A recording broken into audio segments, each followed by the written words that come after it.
Welcome to the September 9th City Council meeting for City of Bellevue. And before we begin, I'd like to say a few words about public comment and participating at our meetings. We do not allow individuals to disrupt our meetings. This includes talking out of turn or without permission, interrupting or making sounds when someone else is talking, or approaching council members or city employees who are staffing the meeting. And if a person does disrupt this meeting, I will give a warning. I'll end the person's remaining comment time or ask the person to leave the meeting room for the rest of the meeting. My hope and personal request is that we can be civil and polite to each other. I think we're all smart enough to be able to express our opinions without being insulting or demeaning. And so before we begin with roll call, I want to explain that our deputy mayor is remote, but he is with us online. And our council member Bhargava is going to be about 10 minutes late, I believe, due to traffic. Would you like to do roll call, City Clerk? Thank you, Mayor Robinson. Here. Deputy Mayor Malkutian. Councilmember Hamilton. Here. Councilmember Lee. Here. Councilmember Neuenhuis. Here. And Councilmember Sumadoria. Here. Thank you. Councilmember Sumadoria, would you please lead us in the flag salute? I pledge Allegiance to the flag of the United States of America and to the republic for which it stands, one nation, under God, indivisible, with liberty and justice for all.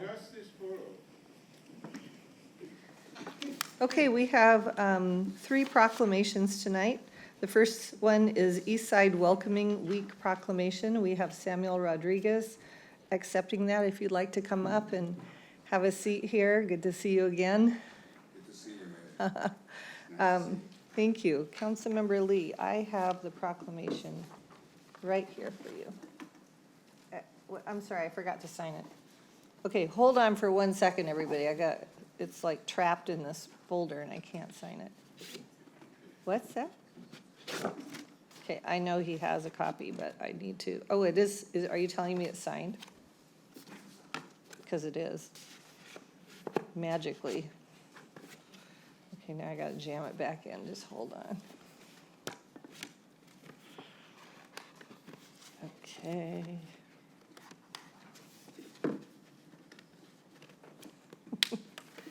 Whew. Thanks for your patience. Go ahead, Councilmember Lee. Thank you, Madam Mayor.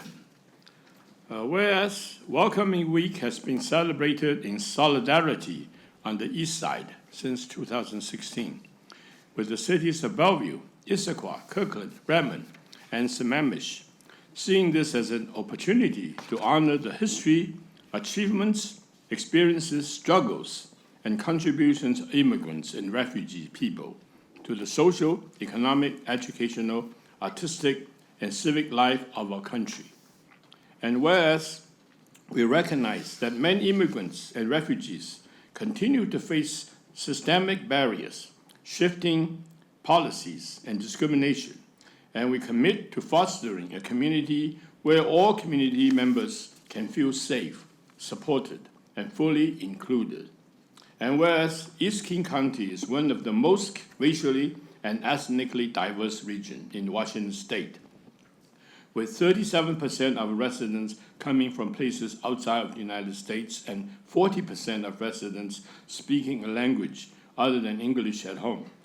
And whereas immigrants and refugee community members have historically faced significant challenges in building a new life in the United States, often navigating limited resources and systematic barriers along the way. And whereas immigrants and refugees community members are especially impacted by the current federal regulatory environment, facing fear, harassment, uncertainty, and trauma, regardless of their legal status. And whereas federal policy changes are also affecting many human services programs, limiting vital resources to immigrants and refugee community members, and many other people in need, and impacting their education, employment, income, food supply, housing, and well-being. And whereas it's important to counter many of the negative stereotypes regarding the contributions of immigrants and highlight that 36% of new businesses are immigrant-owned, that American agriculture relies heavily on immigrant labor, and that undocumented immigrants paid over $96 billion in federal, state, and local taxes in 2022 alone. And whereas, despite the ongoing challenges, Eastside Welcoming Week will continue as part of the region's annual celebration, honoring the contributions of immigrants and refugees, and highlighting the vital role communities play in fostering equity, inclusion, belonging, and a sense of welcoming. And whereas there are many ways to celebrate Eastside Welcoming Week, including amplifying the voices and experiences of immigrant people, uplifting them to share their stories, or attending Welcoming Week events. Visit Eastside for All for a list of all regional events. Now therefore, I, Conrad Lee, on behalf of the mayors of Bellevue, Issaquah, Kirkland, Redmond, and Sammamish, Washington, jointly proclaim September 12th through 21, 2025 as Eastside Welcoming Week, and invite the community to engage in opportunities during Eastside Welcoming Week and beyond to learn, connect across differences, and take joint action to achieve a welcoming, equitable, and inclusive community. Signed, Lynn Robertson, Mayor, and the rest of the mayors of the other cities. Thank you. Thank you, Councilmember Lee. And Mr. Rodriguez, I was fortunate to be able to attend the event you put on Sunday at Crossroads Community Park, and you did a very good job. I'm sure you'll talk about it, so please go ahead. Good to see you, Councilman Lee, and everybody as well, council group. For the part of about 12 years or so, my mission and addition of Peace Diversity, which is the company that I work with in the areas of expanding the diverse customer base of small businesses and entities and nonprofits and helping in the community. We know that we cannot do this alone. And in many levels, our business get to connect with many of the different entities to bring to everybody an opportunity to collaborate, to educate, to promote, because we know that when everybody is part of this, we all get to benefit and celebrate our differences. Currently, our company has about 1,500 small businesses in the United States. In Washington State alone. Okay? And we know that with the support of cities and everybody alone, we are able to bring much more of these various opportunities to grow together and to benefit for all the differences that we have in common. I honored, for sure. Our work today shows up that people are listening to us, and I appreciate you very much for this. Thank you. Great, thank you. Stick around, we'll do 2 more proclamations. We'll come back for pictures. Thank you, Mayor, Deputy Mayor, and Council for supporting us today. Thank you. Please speak more. I'm sorry, I didn't mean to cut you off. Oh, no. That's all I had to say. Thank you. All right, thank you for all you do. All right, next proclamation is Hunger Action and Awareness Month proclamation read by Councilmember Bhargava, and it will be accepted by Philip Peters, Executive Director of Renewal Food Bank, and Regina Gupta, Development and PR Manager of Renewal Food Bank. So thank you for coming up. Go ahead, Councilmember. Sure, thank you, Mayor. So whereas food insecurity occurs when individuals or households lack reliable access to affordable, nutritious food, and it continues to affect thousands of families in Bellevue and King County, and whereas food needs remain one of the most common reasons for King County residents to contact social service providers, and whereas Hispanic, Black, Native Hawaiian, Pacific Islander residents, and people with disabilities are disproportionately impacted by food insecurity both locally and across the nation. And whereas in Bellevue, approximately 1 in 4 school-age children experience food insecurity, putting their health, development, and academic success at risk, and whereas children facing hunger are more likely to experience developmental delays, experience academic challenges, and encounter social and behavioral challenges, and whereas Bellevue is committed to building a future where no one goes hungry, where every resident has access to healthy, culturally responsible, affordable, and sustainably produced food, and whereas the city recognizes and commends the vital role of food banks, emergency and hot meal programs, farmers markets, and hundreds of volunteers, faith organizations, and social service agencies who work tirelessly to combat hunger and support neighbors in need. Now, therefore, I, Vishal Bhargava, on behalf of Mayor Lynn Robinson and the City Council and the entire City Council for Bellevue, Washington, do hereby proclaim September 2025 as Hunger Action and Awareness Month. In Bellevue, Washington, strongly urge all residents to pledge to take action against hunger in our community, whether it be by fund or food donation, volunteering, or advocacy. Thank you. Go ahead. Thank you so much. My name is Philip Peters. I'm the Executive Director at Renewal Food Bank. I'm Ragini, and I'm the Development and PR Manager at Renewal Food Bank. Thank you so much to the City of Bellevue for welcoming us back here. It's an honor to serve the community alongside all of you. We wanted to say a special thank you to the Human Services staff, as well as the Mayor and the City Council, and a special thank you to the Executive Leadership Team, who just recently came and volunteered and spent the day with us at the food bank. Your partnership has been critical to the success and to the growth of Renewal. Thank you for coming in person and volunteering with your own hands and providing essential human services support that keeps our doors open for this community. As you know, we continue to serve about 500 families, about 1,500 people in a week, and we proudly welcome everybody. We have never turned anybody away. Our communities, our families are mainly immigrants and refugees. Living in the Crossroads neighborhood in Bellevue, and they are coming from all over the world, Southeast Asian countries, Latino countries, and Eastern European countries.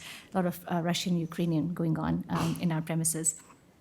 We specialized in high quality and culturally relevant food, which respond to very specific needs of our neighbors. We are also proud of the quality of the meat, produce, deli items, and shelf-stable items like canned beans or peanut butter that we serve our families every single week. We also continue to give away personal hygiene items, pet food, and baby formula. Since the last time we came before the full council, new challenges have emerged. Our partners are struggling as changes in federal funding cascade through our ecosystem. Our customers must endure heightened harassment because of the color of their skin and the languages that they speak. But let us be clear, we're undaunted. We know that our work is more critical than ever, and we will press forward with greater passion and empathy than ever before. It takes a whole community to provide food security for our neighbors. By coming together as a whole, bringing together the faith-based community, policymakers, and business leaders, we can radically change the outcomes for those experiencing food insecurity. As Margaret Mead said, never doubt that a small group of thoughtful, committed citizens can change the world. Thank you. Thank you so much. Great. Thank you. Okay, you two stick around. We'll do a picture after. Okay, and then we have Councilmember Newenhouse reading a proclamation for National Service Dog Month. And we have Hennessy Owensby, the puppy raiser with Canine Companions for Independence, with Kevin V, the service dog. And we have some other people, so you can introduce yourselves when you get your chance. But go ahead, Councilmember. Thank you, Mayor. And Kevin V has been very patient thus far, so I'll get right to it before, he's probably ready for dinner, actually. Whereas the Americans with Disability Act of 1990 legally recognized the role of service animals, individually trained dogs that perform specific tasks for individuals with disabilities, ensuring their civil rights and access and public accommodations. And whereas despite the growing demand, there are only approximately 16,000 service dogs trained through accredited programs nationwide. And whereas service dogs bring proven benefits to people with disabilities, offering greater independence, safety, and confidence, and enabling full participation in education, in careers, volunteerism, and community life.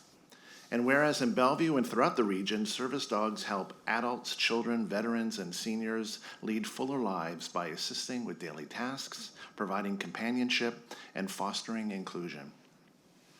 And whereas public understanding and respect for service dog etiquette, including recognizing their working role in supporting the rights of handlers in every space, strengthens community awareness and accessibility.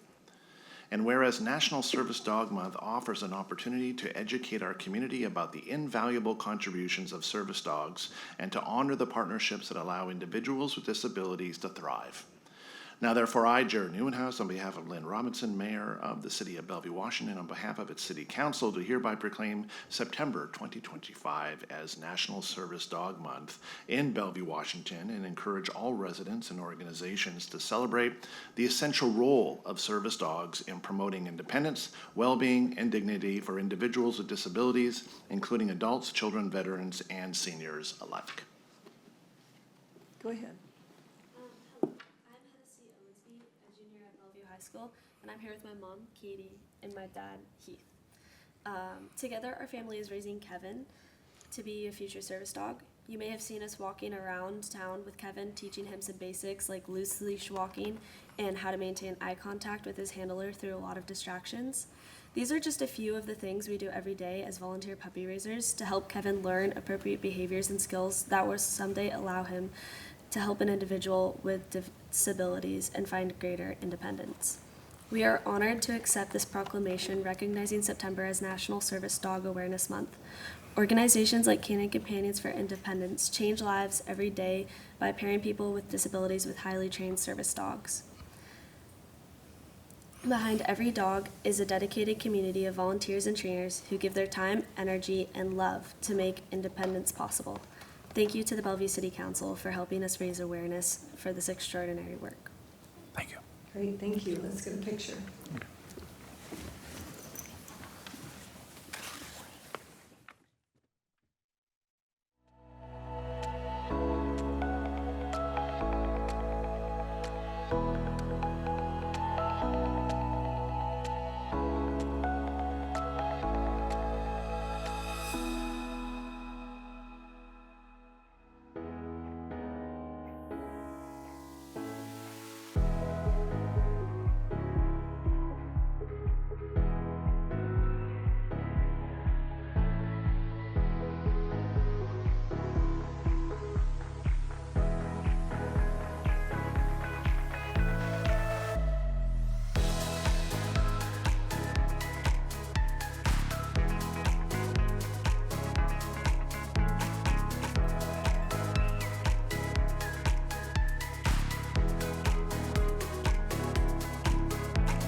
allowed to speak to any one side of a particular topic.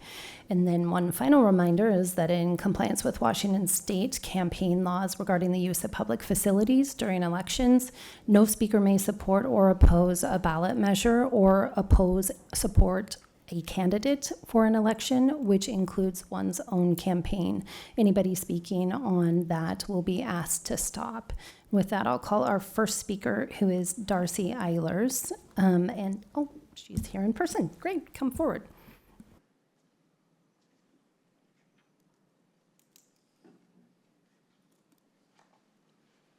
Good evening. Oh, do these work? All right. Good evening, Mayor, Deputy Mayor, and council members. My name is Darcy Eilers. I'm the City of Kirkland City Attorney, and I'm here tonight representing the City of Kirkland on your agenda items 10A through 10C.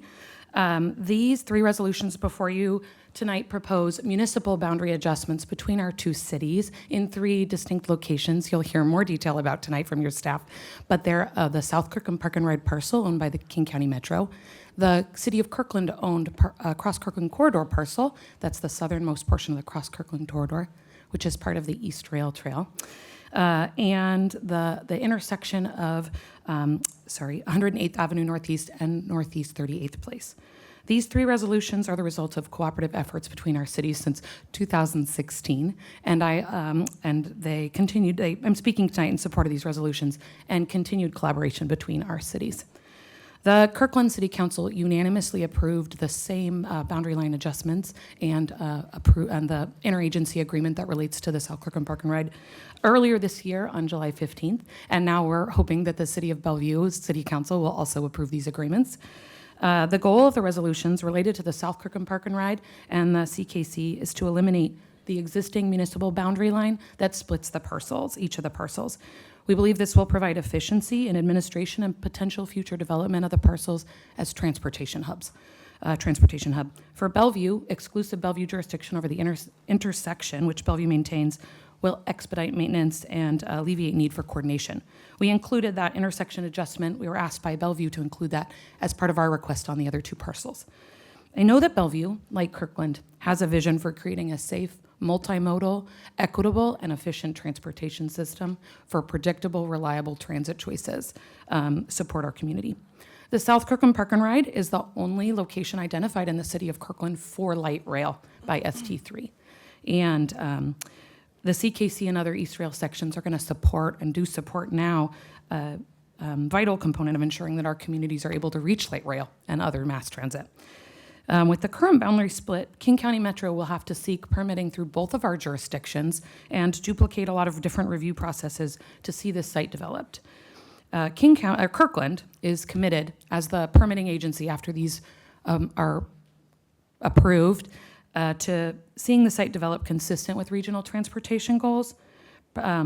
We believe this is an important transportation link, and we'd like to make that as efficient and affordable as possible for all involved. This will help deliver mutually beneficial regional transportation projects and will demonstrate the collaboration between Bellevue and Kirkland in support of those goals and working as one region. Tonight, I see that I ran a little bit out of time, sorry. Thank you for the opportunity to speak tonight. The City of Kirkland supports these, and we hope that you do too. Thank you. Thank you. The next speaker on our list is Keith Goodman, who's joining us virtually. Mr. Goodman, can you hear me? Yes. Perfect. Your time begins now. Okay, thank you. We have at least two topics related to public transportation on the agenda today, and one is the 69K pass-through funding from Metro, which of course I support. I support public transportation through taxes and voting. And the issue that I don't think you can use the funding for this, but I would like the council to support the reestablishment or restoration of Route 226 along Northup Way and Northeast 8th Street. It was eliminated on September 1st after being in place for at least 2 decades. I've been told by neighbors it's longer. And right now, the neighborhoods of Luckmore, Brettonwood, and part of Tam O'Shanter need to walk 20 to 30 minutes up a steep hill to get to the nearest bus stop. I've sent email to most of the members, and I will send email to the rest. And I thank you for considering helping the neighborhoods to get restoration of Route 226. Northup Way and Northeast 8th Street are our main avenues for access to our neighborhoods, and to not have the bus on there just is quite inconvenient and actually a burden for many of the people who live in that area. Thank you. Thank you. Our next speaker on the list is Sue Mercer.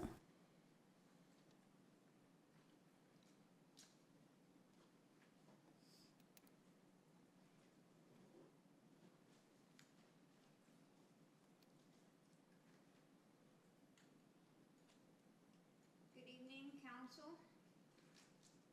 Thank you for this opportunity to speak to you about 5 different things: parking, potholes, traffic lights, mental health, permits for construction, and permits for parking lots so that they don't have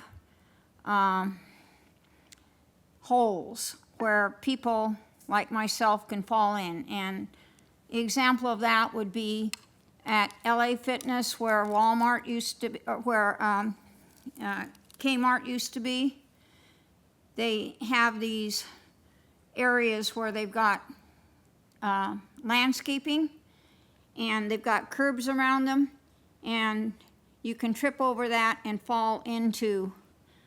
So I would like permits for parking lots to be flat so that elderly people won't fall into holes.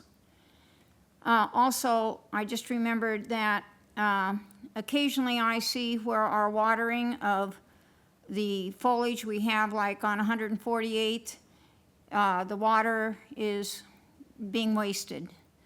And I never remember. I mean, I think about it as I'm driving by, and then I forget to call and tell whoever is in charge of the watering to make sure that that water faucet's working properly. We do need to conserve water, right? We're still in a drought. I've been paying taxes for over 56 years now, and I love bike lanes, but bike lanes should not eliminate parking. And the area I'm speaking about is between Southeast 16th and Southeast 20th on 156th. I think that could be solved by making the bike lane smaller so that there is parking, because that parking needs to be there for the garden, which is right across the street on the corner of Southeast 16th and 156th. And I spoke to the person who does the resurfacing, but I didn't speak to the pothole people this morning. And I will try to go out and use a fluorescent thing and outline the potholes on Southeast 16th so they can get filled before they resurface, in case it doesn't get done. And Southeast 16th isn't anywhere near as important as Southeast 22nd. I think my time's up. I'll try to write some stuff out and email it to you. Thank you. Thank you. The next speaker is Heidi Dean, who's joining us online. Miss Dean, can you hear me? I can. Great, your time begins now. Thank you. Good evening. The term gaslighting isn't a formal diagnosis within the DSM-5, but rather it describes a specific type of manipulative psychological abuse that causes a person to doubt their own reality, perception, and sanity. It involves actions like outright lying, denying events that have occurred, trivializing a person's feelings, and making them question their own memory and sanity, with the goal of controlling and altering the victim's thoughts, actions, and self-perception. You might be wondering, why am I giving you a primer on gaslighting? And that's because I'm tired of being on the receiving end of this type of behavior from our own city staff. Many of us in neighborhood leadership are, And so are a number of people within the Bellevue business community with whom I've spoken, people who might actually surprise you. The gaslighting behavior needs to stop, and the only people who can stop it are you, the members of the Bellevue City Council. Last night, I attended the HOMA virtual info session, and when the Q&A session began, I was subjected to gaslighting. So were other neighborhood leaders and members of the Bellevue downtown commercial property owners community. I was literally told that things I had witnessed previously with my own eyes and ears had not happened. And the same, the staff has done this to numerous people from my community club board when they've asked the same question, because we all heard the same thing. Development Services was tasked by the Planning Commission to do additional outreach between May and September, because both the Plush Committee and the NHCC had expressed that engagement had been inadequate for HOMA. And not only did the staff not do that engagement, last night they engaged in gaslighting behavior about that lack of effort during the meeting. And yet they told us that tomorrow night they'll go back to the Planning Commission and ask for a date to be set for the HOMA public hearing. Wow. So I have brought this repeatedly to the attention. I've sent information to Ms. Carlson. I spoke to her predecessor, Brad Miyake. I have tried reaching out to the department heads about this. One department head acknowledged the problematic behaviors of an individual and then turned around and told me to stop attacking their employees.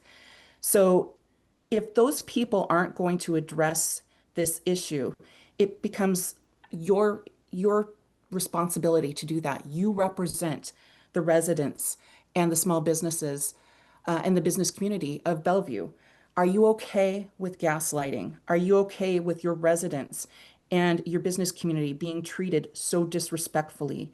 Because Bellevue has become a case of the tail, the staff, wagging the dog, and that is you and the boards and commissions. And I have to ask what you're going to do about it, because we also saw this with Ms. the Dean. Newport MP. Ms. Dean, your time has expired. Thank you. The next speaker on our list is Alex Zimmerman.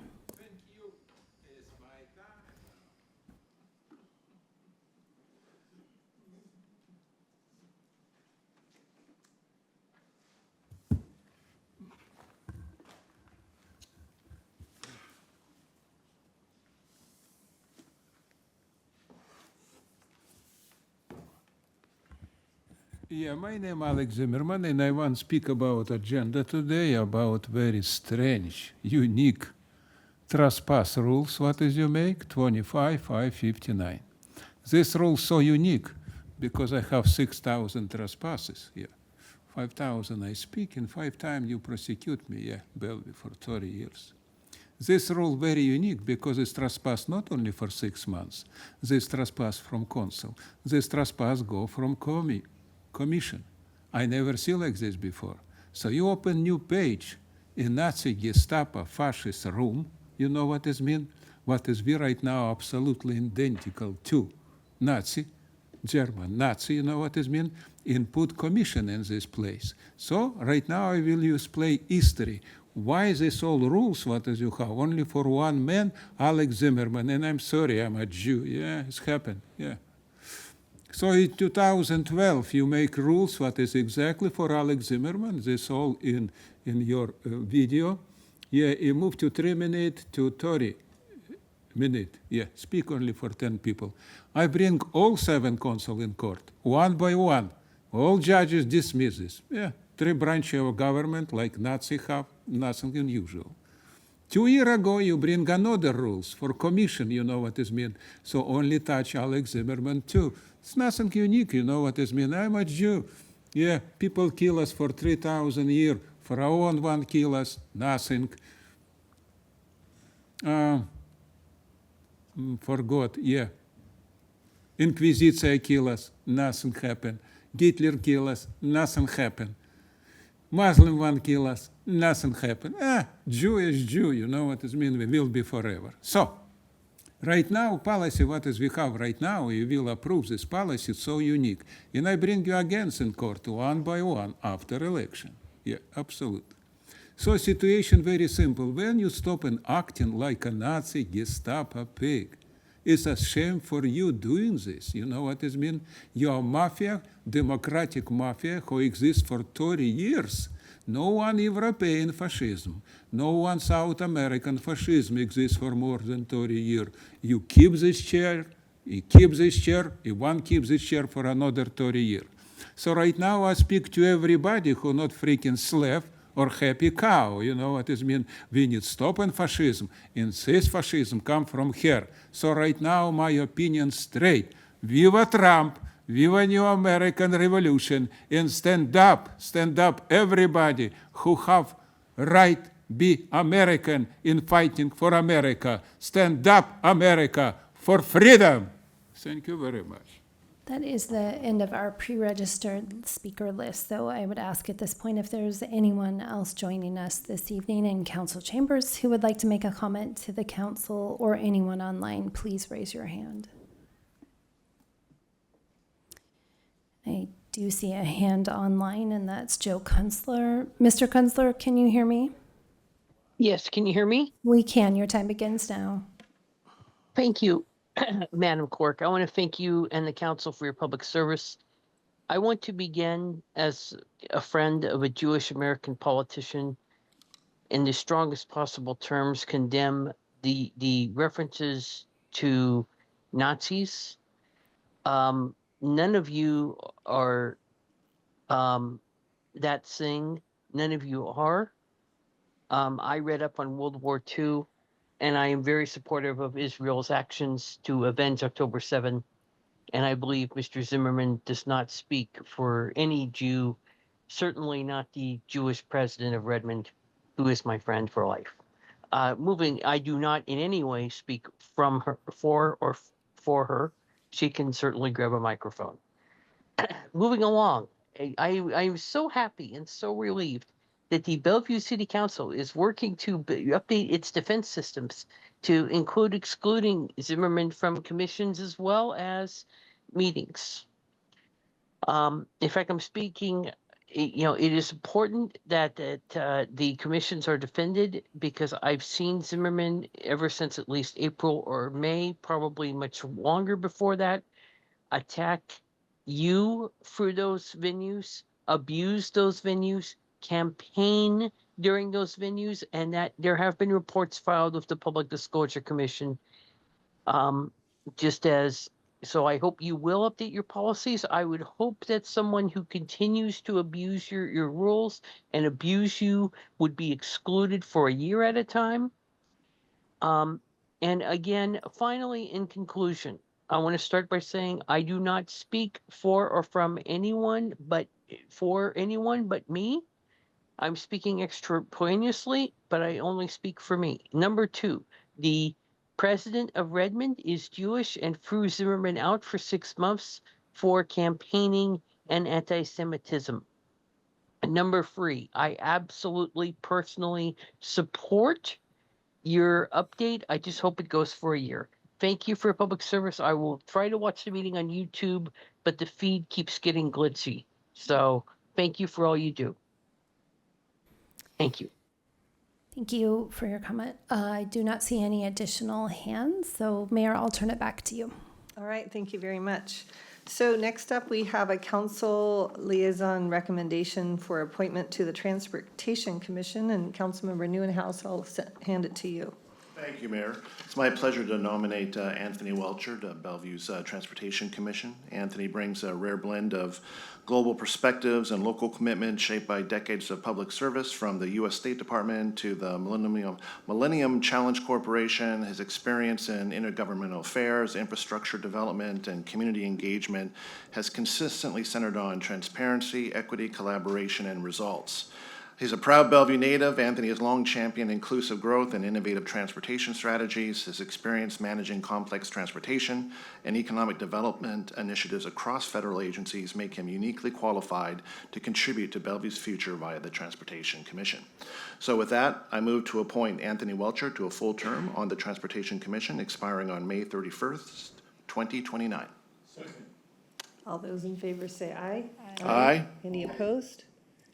Okay, great. Congratulations to us and to Mr. Welcher. Okay, do I have a motion to approve the consent calendar? Move to approve the consent calendar. Second. All those in favor say aye. Aye. Any opposed? Okay, we have some resolutions, 3, in fact. They're more straightforward than they seem, and I think most of us have had briefings on this, so I'm looking forward to the presentation, but I'm sorry, City Manager, please introduce us. Mayor Robinson and council members. So as you heard in oral communications, this is a package of 3 resolutions to make some small adjustments to the boundary lines between Kirkland and the city of Bellevue near the South Kirkland Park and Ride and also the Cross Kirkland Trail Corridor. We have had staff engagement and involvement in this for many years. And I want to thank the staff for, both Kirkland and Bellevue staff for working through this. But we bring it to you today, we bring these to you today with recommendations to support and move these forward. And we are seeking approval of the boundary line adjustments tonight. And so we have with us from the city manager's office, Lacey Jane Wolf, who's our policy advisor, to give you a great overview of the 3 resolutions, and then also Assistant City Attorney Brian Wendt, who's worked on these proposals. And with that, I'll turn it over to Lacey Jane. Thank you, and good evening. As City Manager Carlson said, tonight Council will consider a package of 3 boundary line adjustments.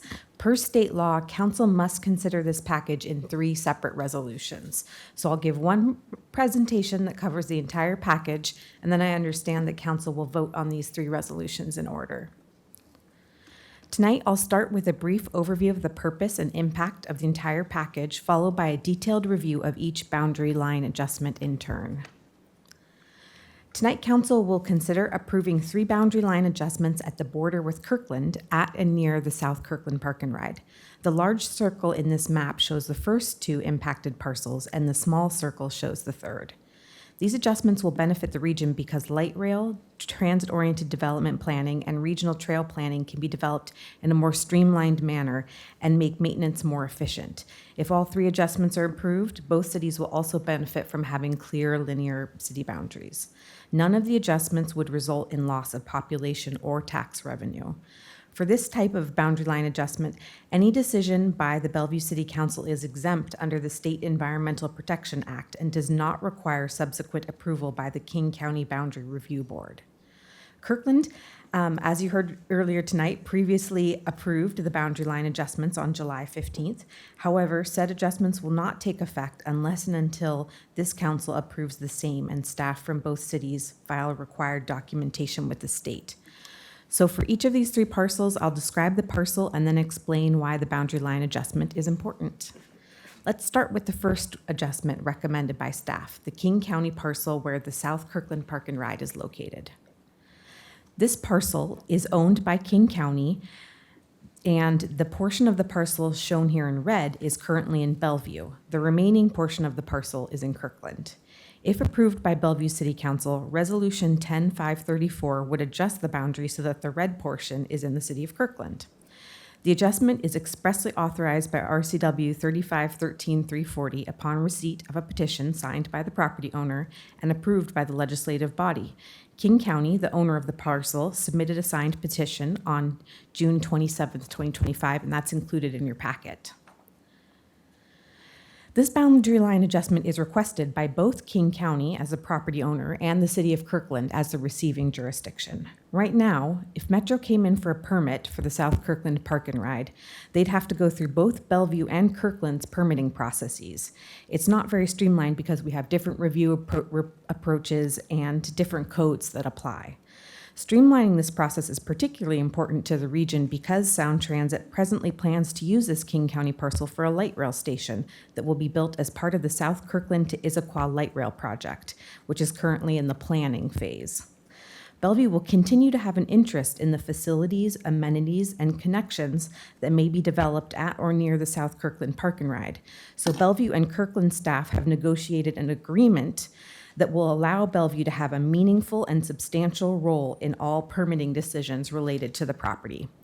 As you can see here, Sound Transit plans to construct 2 new stations in Bellevue as part of this project at Richards Road and at Eastgate. This action is focused on the station planning to be built in South Kirkland at the parcel at issue. At this time, Sound Transit's project has a delivery target of 2041 to 2044. Let's move on to the second boundary line adjustment recommended by staff, the Cross Kirkland Corridor parcel. The Cross Kirkland Corridor is a 5.75 mile segment of the East Rail, and as you know, Bellevue City Council has long been a proponent of developing the East Rail. A small portion of the Cross Kirkland Corridor is currently located in Bellevue, shown here in red.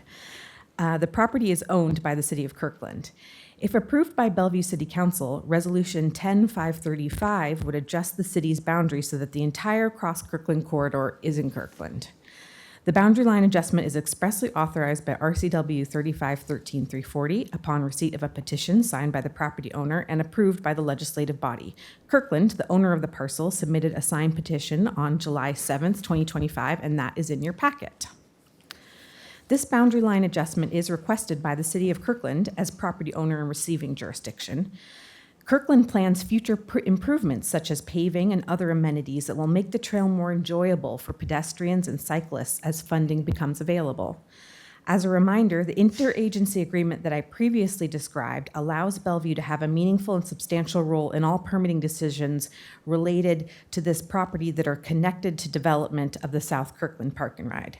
However, the agreement is not intended to involve Bellevue in the decisions concerning more day-to-day use or operation of the Cross Kirkland Corridor that are separate from any South Kirkland Park and Ride development, such as paving the trail. Let's move on to the third and final boundary line adjustment recommended by staff, the intersection parcel. A portion of the intersection of Northeast 38th Place and 108th Avenue Northeast, shown here in red, is currently located in the City of Kirkland. If approved by Bellevue City Council, Resolution 10-536 would adjust the city's boundary line so that it runs edge to edge of Northeast 38th Place, just before the crosswalk.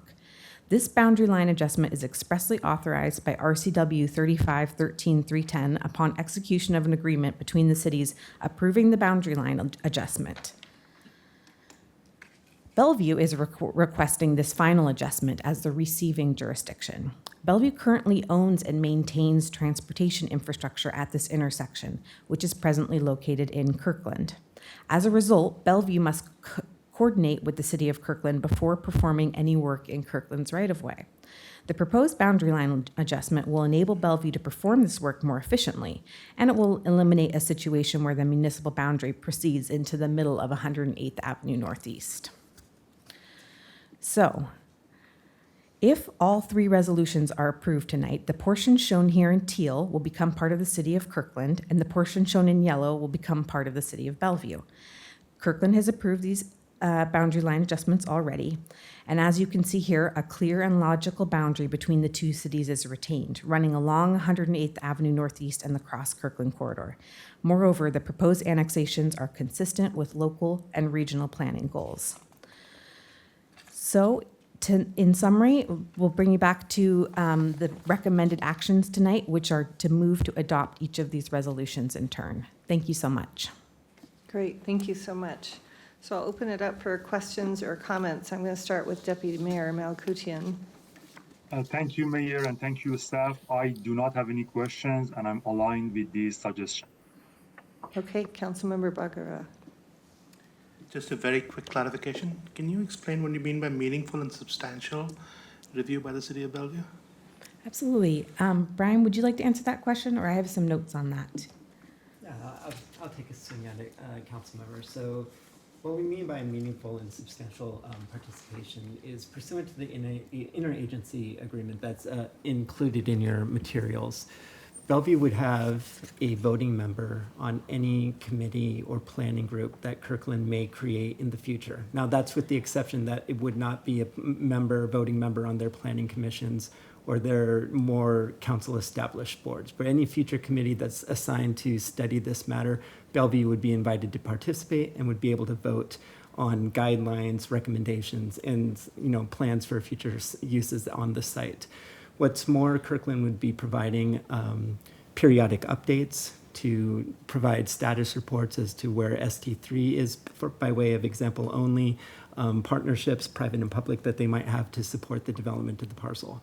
Last, Kirkland is committed to providing a minimum of 90-day notice before any type of permitting decisions are made, which would give Bellevue staff the opportunity to look at its development regs and propose recommendations consistent therewith. Now, that recognizes that Kirkland will remain the permitting agency and have the ultimate, decision. They will not be approving recommendations that are inconsistent with Kirkland's applicable development regs, and that would otherwise defeat the project. But it is an opportunity for Bellevue to weigh in on matters such as transportation impacts, landscaping and design needs, so that Bellevue's voice is still heard, recognizing that this is a development proposed at the boundary. Okay, thank you. And short follow-up, does the reverse, and for that little triangular piece for our intersection, for our transportation improvements, is there additional process for that as well, if we make improvements to that intersection? That's a good question. The answer is no, council member. That is separate from the agreement, and it falls outside of the interagency agreement that is to be executed as part of this recommendation. The entire intersection would be located in the city of Bellevue. That would allow us to have access to our transportation infrastructure, and we would be able to proceed and maintain such consistent with our own policies and procedures. Okay, thank you. Councilmember Hamilton. Nothing for me, Mayor. Thank you. Councilmember Sumaduria. Nothing for me either. Okay. Councilmember Neuenhuis. Ready to move forward. All right. Councilmember Lee. It seems to me that it makes sense to be more efficient and to have consolidated into Wind City. My question is, the boundary, the new boundary, when it's now shifted to entirely Kirkland, is any residential unit located there? Any people living in that area that within the boundary that's shifted to Redmond? And if it is, how does it affect those people living there regarding all other matters, such as are they considered as a Bellevue resident or Kirkland resident? So, council member, there is no exchange of population. These are sites where there are no residents and no one living. The park and ride is a commercial parking lot. The Cross Kirkland Corridor Trail is an interim trail. And then the last portion, the intersection parcel, that is right-of-way. So no change in terms of population, no change in tax revenue basis to either jurisdiction. Good. That means the area involves strictly metro operations. So regardless of where it is, that's Metro's responsibility. Yes. Okay, thank you. Okay, nothing from me. Is there a motion? Yes, Mayor, I move to adopt resolution 10534, adjusting the boundary line between the city of Bellevue and the city of Kirkland pursuant to RCW 35.13.340 and a petition filed by King County so the entirety of the South Kirkland Park and Ride may be located within the municipal boundaries of the city of Kirkland. Second. All those in favor say aye. Aye. Any opposed? Okay, great. Let's move on to the second one. Okay. I move to adopt resolution. Oh, hold on. Can we just do it boom, boom, boom like that? Yes. All right, Yes, sorry. Mayor. Go ahead. No worries. I move to adopt resolution 10535, adjusting the boundary line between the city of Bellevue and the city of Kirkland pursuant to RCW 35.13.340 and a petition filed by the city of Kirkland so the entirety of the Cross Kirkland Corridor may be located within the municipal boundaries of the city of Kirkland. All those in favor say aye. Aye. Any opposed? Okay, and then the last one. Thank you. I move to adopt Resolution 10536, authorizing the city manager or her designee to execute a boundary line agreement between the City of Bellevue and the City of Kirkland pursuant to RCW 35.13.310 to adjust the common boundary line between Bellevue and Kirkland within the public right-of-way and the intersection of Northeast 38th Place and 108th Avenue Northeast. All those in favor say aye. Aye. Any opposed? Okay, great. Thank you so much. Thank you. We're going to take a quick break, come back at 10 after.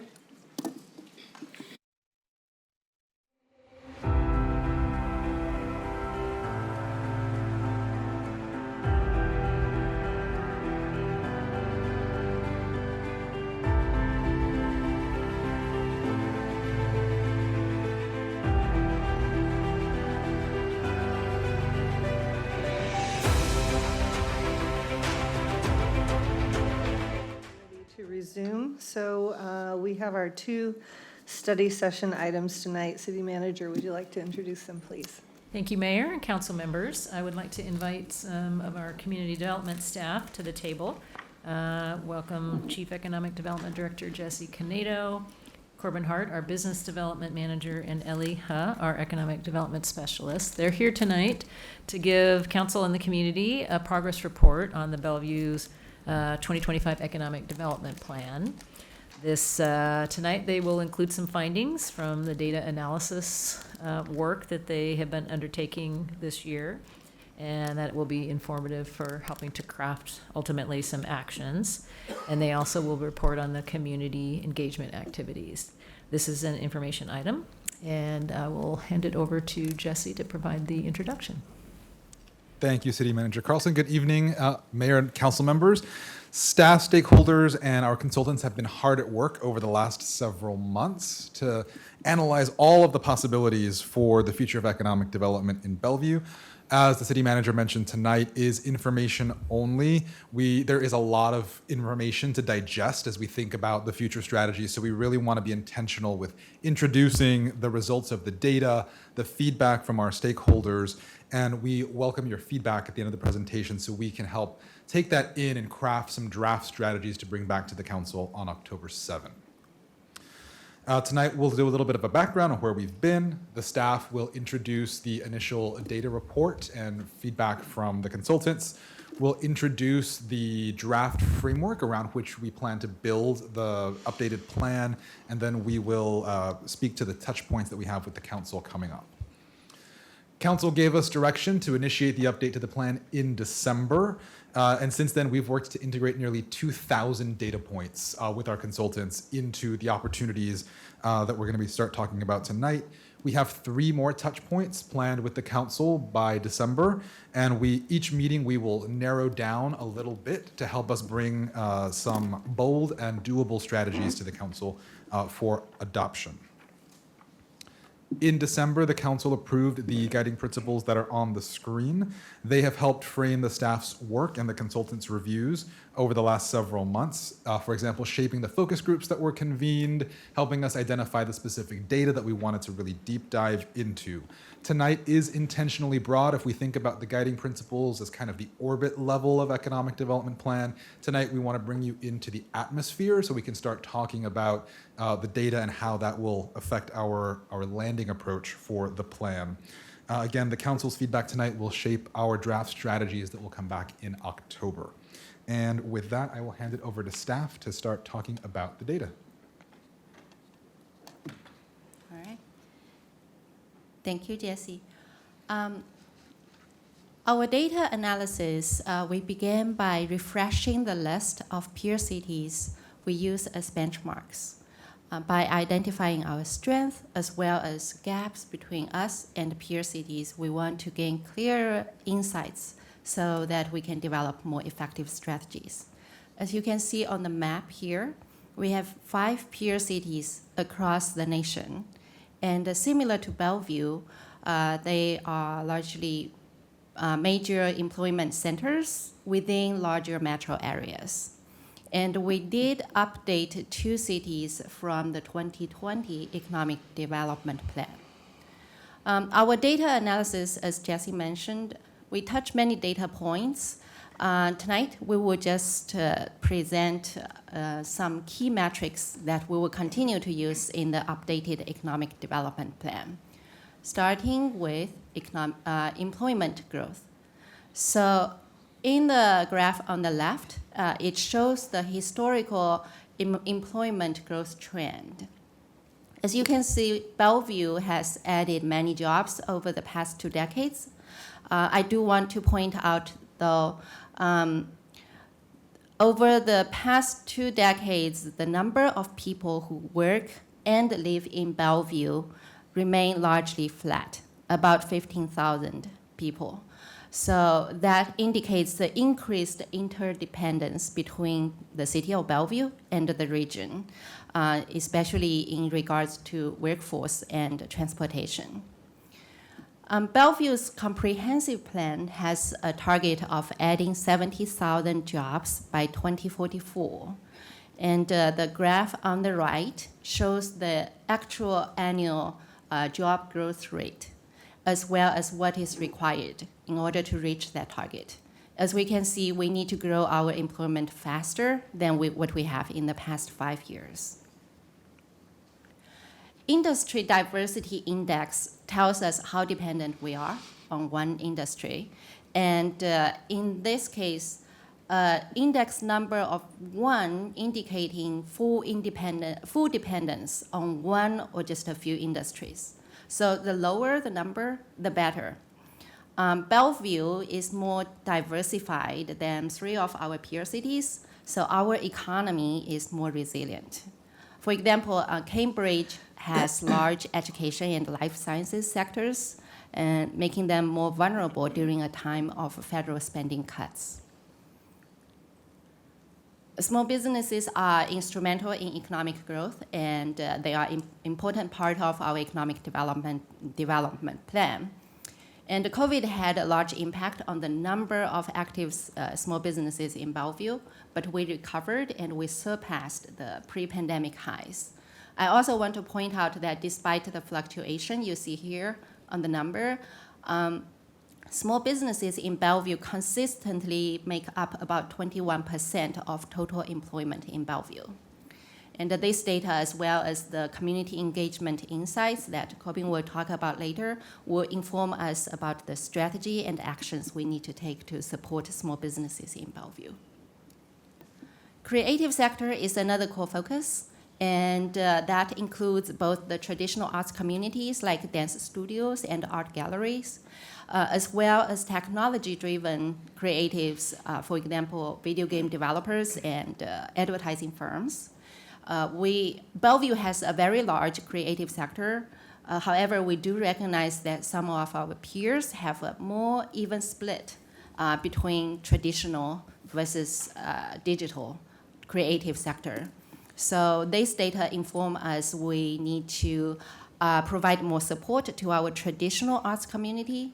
At the same time, we do recognize that digital creative sector, they play an important role in terms of helping us reach that job growth goal I mentioned earlier. Office vacancy is a standard data point we reference. And here we are looking at historical vacancy level paired with prediction into 2029. Downtown Bellevue, the blue line, is predicted to return to about 10% vacancy level, which is considered healthy, leaving some room for new businesses to move in and existing businesses to expand. However, on the other hand, Eastgate and Factoria, the green line, is projected to remain at a very high vacancy level of about 42%. And we do recognize this unique situation early on in the plan update process and incorporated it into our approach, including a real estate analysis as well as focused groups in these 2 neighborhoods. So, and our findings provided valuable reference for the neighborhood area planning project that was just launched last week in these 2 neighborhoods. With that, These are the quantitative data we want to highlight tonight, and I will turn it over to Corbin to discuss about the community engagement. Thanks, Ellie. So we took a really two-pronged approach to community engagement for the plan update. We wanted to be conscious of the fact that we have 4 to 5 years under the existing plan where we've been getting a lot of information. This includes through our small business walks, our business interviews in our business retention and expansion program, our business surveys that we now have 3 of under our the existing plan, and also other engagement like permitting assistance and all the work our arts program does to engage with our creative sector. So we integrated all of that as sort of the foundation to our community engagement program. And we wanted to really focus on areas identified by council in those guiding principles we referenced earlier, and any gaps or major issues we saw coming down the pipe. We did that via a combination of focus groups and interviews. So for reference, our focus groups included, for instance, a specific one on Eastgate that Ellie referenced earlier to get some feedback from, for example, property owners, brokers, business owners about that area. But then that also included other sectors like our tourism sector, our creative economy, our small businesses, and a number of others that we held focus groups on. We also held a number of one-on-one interviews. This is where a lot of our major employers got an opportunity to provide feedback, but also our small businesses, community-based organizations, and council were also included in that interview process as well. So that's who we heard from, and this is what we heard. A lot of these strengths or stakeholder insights won't come out of left field, but they will be good as we continue to update our plan. So on the strengths side, high quality of life. This encompasses everything from our parks to our school district to our transportation infrastructure. A lot of those core elements. I will say, personally, having seen a lot of economic development plans, everywhere will claim they have a high quality of life. Bellevue blows them all out of the water. So it's a really good strength to hang our hat on. Growth potential is another one that was really highlighted a lot. In our location and accessibility, being in the center of a major metro region was also a very good strength. On the flip side, the challenges, high cost of living and doing business. This is everything from our housing costs for employees, our commercial rental costs, and then also things like childcare for attracting employees as well.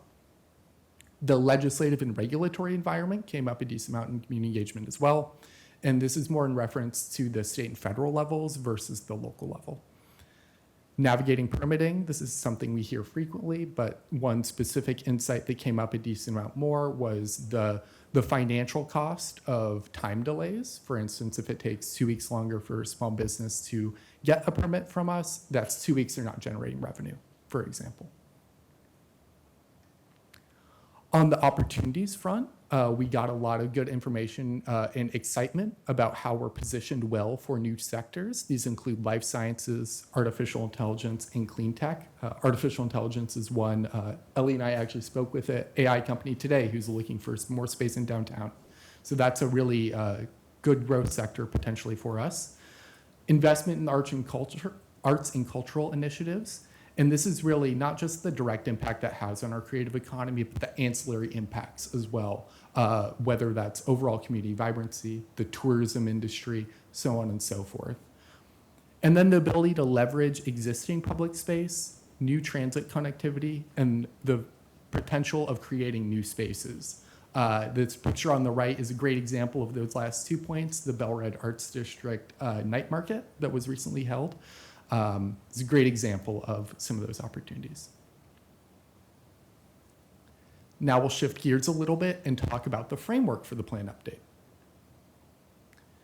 So for reference, this graphic shows sort of the plans we're working with here. The blue boxes at the top represent prior adopted council policy in the strategic target areas in the comprehensive plan. And so we're pulling relevant elements down into the economic development plan. So the vision and goal from the economic development element of the comprehensive plan, we're proposing pulling in and utilizing as a vision and goal for the economic development functional plan as well that we're updating currently. And then also pulling out the vibrant economy section from the SCA objectives to nest our direct strategies that we'll be bringing to you in the future that are specific to how we're implementing those different objectives. And then we will also have an implementation plan to get to the how of how we're implementing those direct strategies as well. As a refresher for the economic development element of the comprehensive plan, this is our vision and goal. Not only is this a recently adopted vision and goal, but it also covers a lot of the elements we heard from not only council, but also the community, residents, business owners, so on and so forth, in terms of the elements of being a global business hub, the focus on innovation, supporting a strong local economy with our small businesses, and an overall high quality of life. And as a refresher on the strategic target area objectives that we will be nesting those direct strategies under, we have those 6 listed up here. These aren't the full objectives. We have some handouts in front of you that give you the full text of all of those.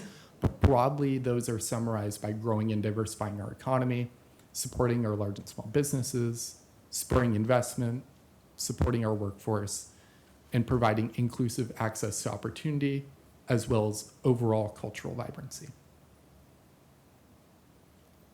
So in terms of looking ahead, like Jesse mentioned, we'll be coming back with some of those direct strategies on October 7th. And then we'll be back again with that implementation plan that I mentioned earlier. And that's in addition to any integrating any feedback we receive on the direct strategies from council as well, with a targeted adoption in early December of the plan. And with that, we'll open it up to questions. Great presentation. Thank you. Councilmember Lee, would you like to kick us off? Thank you, Madam Mayor. Well, thanks for the report. I really appreciate you bringing this at this time. As you all know, economic development, to me, is number one. Without a healthy economy, if we don't have revenue coming in, nothing works. So as you notice, I always have, since the first day I came to as a council member, the priority we list a council objective. Number one is always economic development. So let's keep that in mind.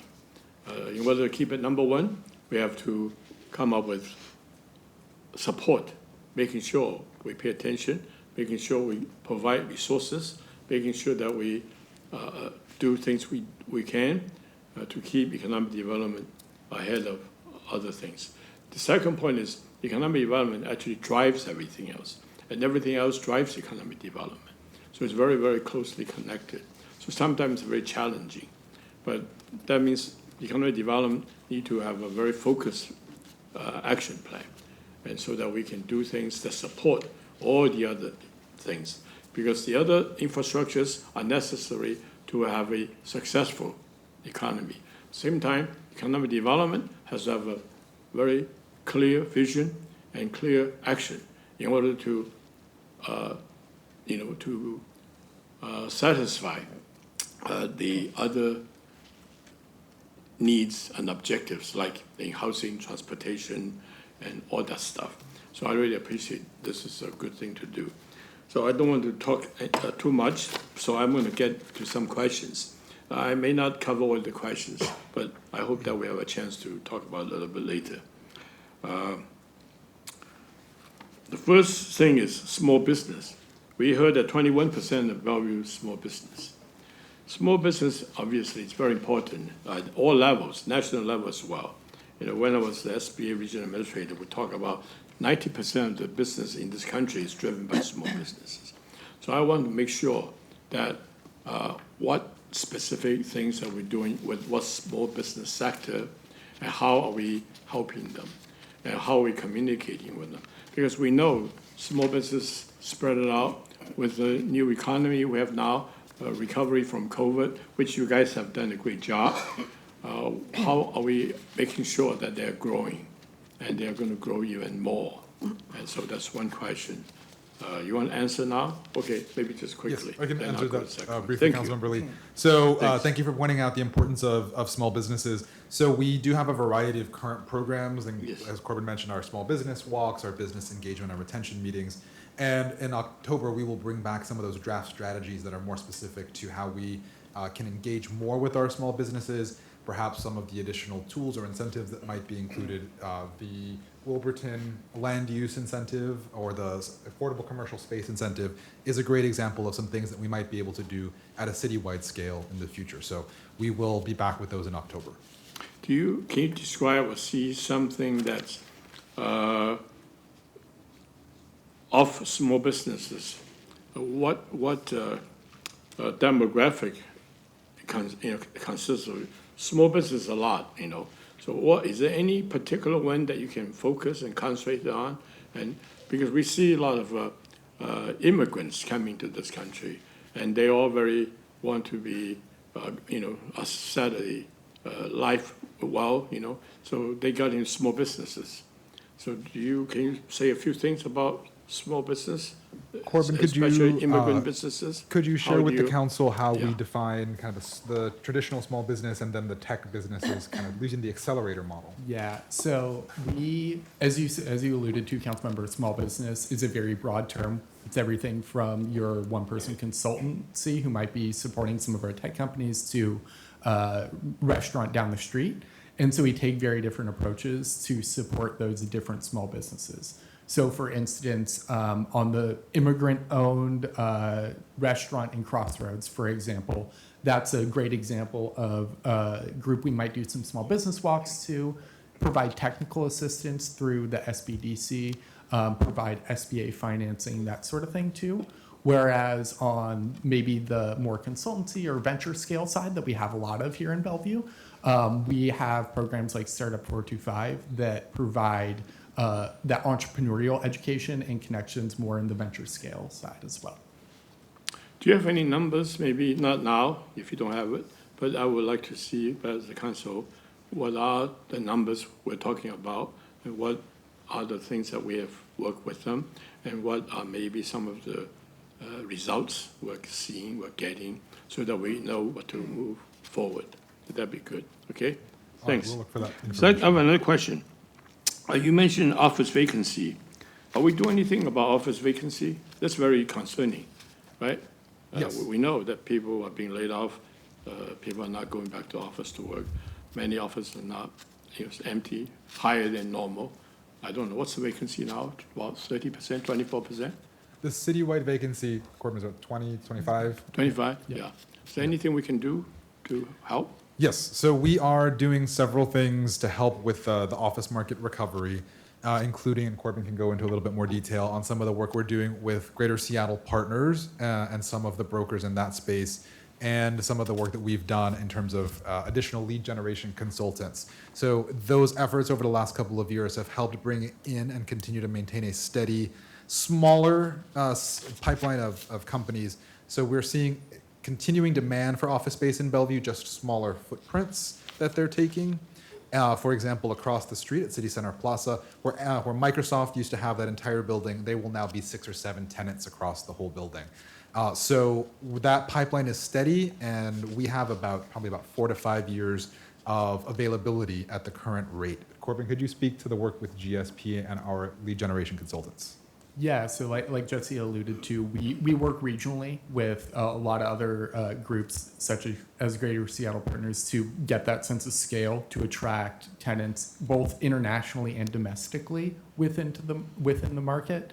And so we've seen, again, like Jesse said, still a lot of interest in especially downtown, which is downtown's a lot more of a relevant market for where a lot of those companies want to be. When we talk about Eastgate, it's a little bit of a different conversation in terms of the stock being very different. A lot of that's 1980s older buildings that are less appealing to the type of firms that are in the market right now.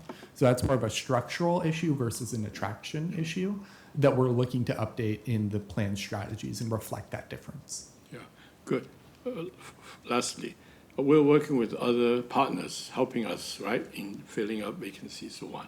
do we have any numbers to show how far, how much have we made progress? Or are we moving in the right direction? Any numbers showing that maybe in the last year, 2 or 6 months, are we seeing some, progress?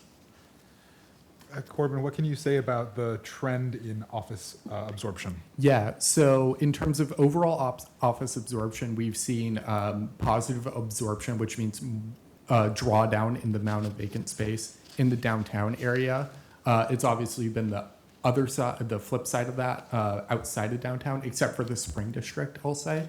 And then in terms of the work we do specifically in the office, we do track square footage of businesses we're working with who eventually end up leasing.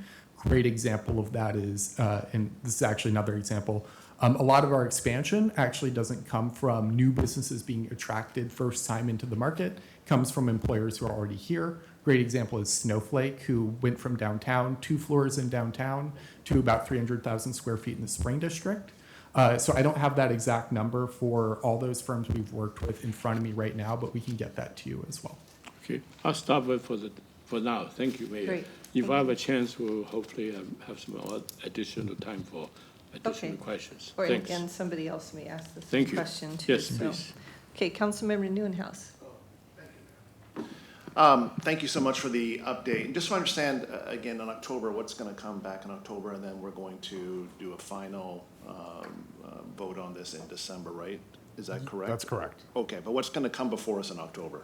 So in October, it will be the draft strategies. So these will Okay. still be fairly high level and give general direction. Okay. And then in November, we'll come back with a draft implementation plan that would be Okay, much so more the tactical. tactics and strategies that we plan to implement in order to shore up some areas of the plan that we are concerned about, or Correct. of the economic, okay. Correct. Okay. Brad Smith said about 3 months ago, we better wake up. And I still feel we're in that position right now.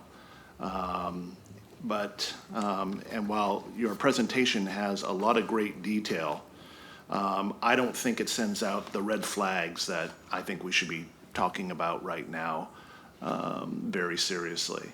I have grave concerns about, listen, some things are out of our control in terms of what happens at the legislature. And when I see that graph there about our tax competitiveness, we're almost last in the country. And I know we don't have much control over that, although one of the most proudest moments as a council member standing with this council pushing back against other taxes that would have made it even worse. Thankfully, because of our efforts and other efforts of other cities, it did not get that bad, but it is still bad. And there are companies leaving right now because of the increase of B&O taxes, the additional retail taxes, et cetera. This is not a good time.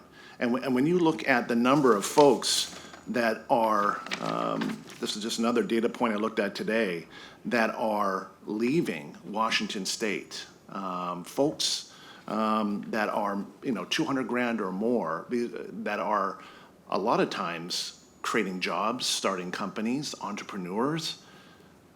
We're in the last bottom 10 outflow. This is not good.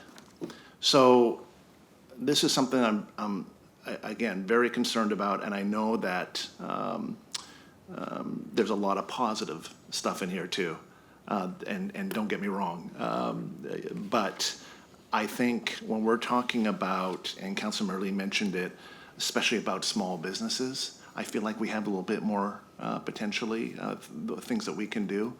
Like for example, in the presentation, because when I was reading the report, the data and analysis, it made it really clear that there are some real weaknesses that I think we need to address right away.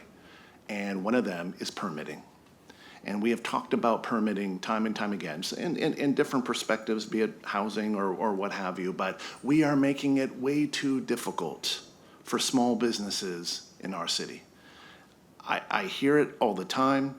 I know that we are constantly providing different types of resources, language, culturally significant or important barriers that might exist at times that we try and walk them through.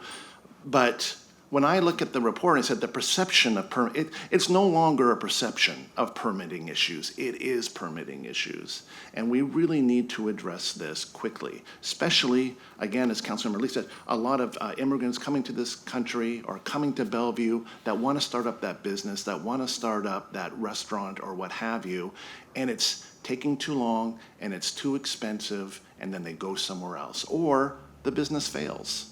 And there are plenty of examples of that. So I want to raise that red flag right now about permitting, about small businesses. I think it's critically important that we get really hyper-focused on that issue really quickly, given it's 21%, and given also, the importance to our overall economy. That sales tax coming back to us, which is a big number. And it also helps with our diversity of our economy, right? Yes, we are blessed to have such a strong tech sector in this city. And thank goodness we did during COVID. We were truly blessed. But we want that diversity, that great balance of different industries. So that's really important to me. Stakeholders, question for you. Who are the stakeholders that we did? It looks like over 400 that were part of this engagement process. Can you give me a sense of who these stakeholders? I didn't see a list anywhere of who the stakeholders were, so I'm not sure if that's going to be revealed at some point. But I'm just curious what sector they were from. I think the context is important here. What sector from? What part of the city? That's important information. Can you speak to that for a second? Absolutely, Councilmember. And so the consultants were given some very specific direction to engage a broad swath of stakeholders that reflected the guiding principles. So Corbin, could you share a little bit about some of the examples of who were engaged and remind us of the focus groups? Yeah, so we two things on the focus groups were slightly different than the interviews. We have the full list for the interviews though there, and we were very intentional to be broad in that. So we had groups like property owners, Skanska, Alexandria Real Estate were some good examples of groups in there. Some of our major employers were in there as well. But then also we had a very big focus on trying to touch as many small businesses as we could. And so we did that also through a lot of the focus groups. We have the list of invitees. One of the things that we intentionally structured with the focus groups around was not having city staff in the room so they could give raw, unvarnished feedback. And we got that across a lot of different areas. So we can get you the full list for all of those as well. But yeah, it was everything from, we were intentional with geographic diversity too. Mm-hmm. A lot of times we hear from people downtown very frequently. So we were intentional about getting people from our neighborhood shopping centers, from Bell Red, Crossroads, Factoria, Eastgate, some of our major areas as well. And then also in terms of demographics as well, with community-based organizations who might be providing business services themselves to their respective communities. So we had a intentionally broad strategy there. That sounds great, and it was intentional, but what was the actual result? Like percentage-wise, how many small businesses did we actually talk to? How many restaurants did we actually talk to? How many small cafes did we actually talk to? And it sounds like we were asking them to either get online or go to a destination of some sort.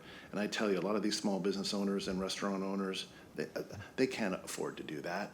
That will take someone from this consulting group or someone from staff going to the location, sitting with them and asking those questions. That's the only way we're going to get that important and realistic data that I think we need. Sorry. Yeah. And on that, Councilmember, we do a regular set of small business walks across the city. So Northtown, Lake Hills, we have staff to go out on a regular basis. So when we gave that 1,900 number of community input elements, that is inclusive of our small business walks, the business survey that we completed this year. So a lot of touch points with opportunities for the small businesses to give feedback, for us to go to the small businesses.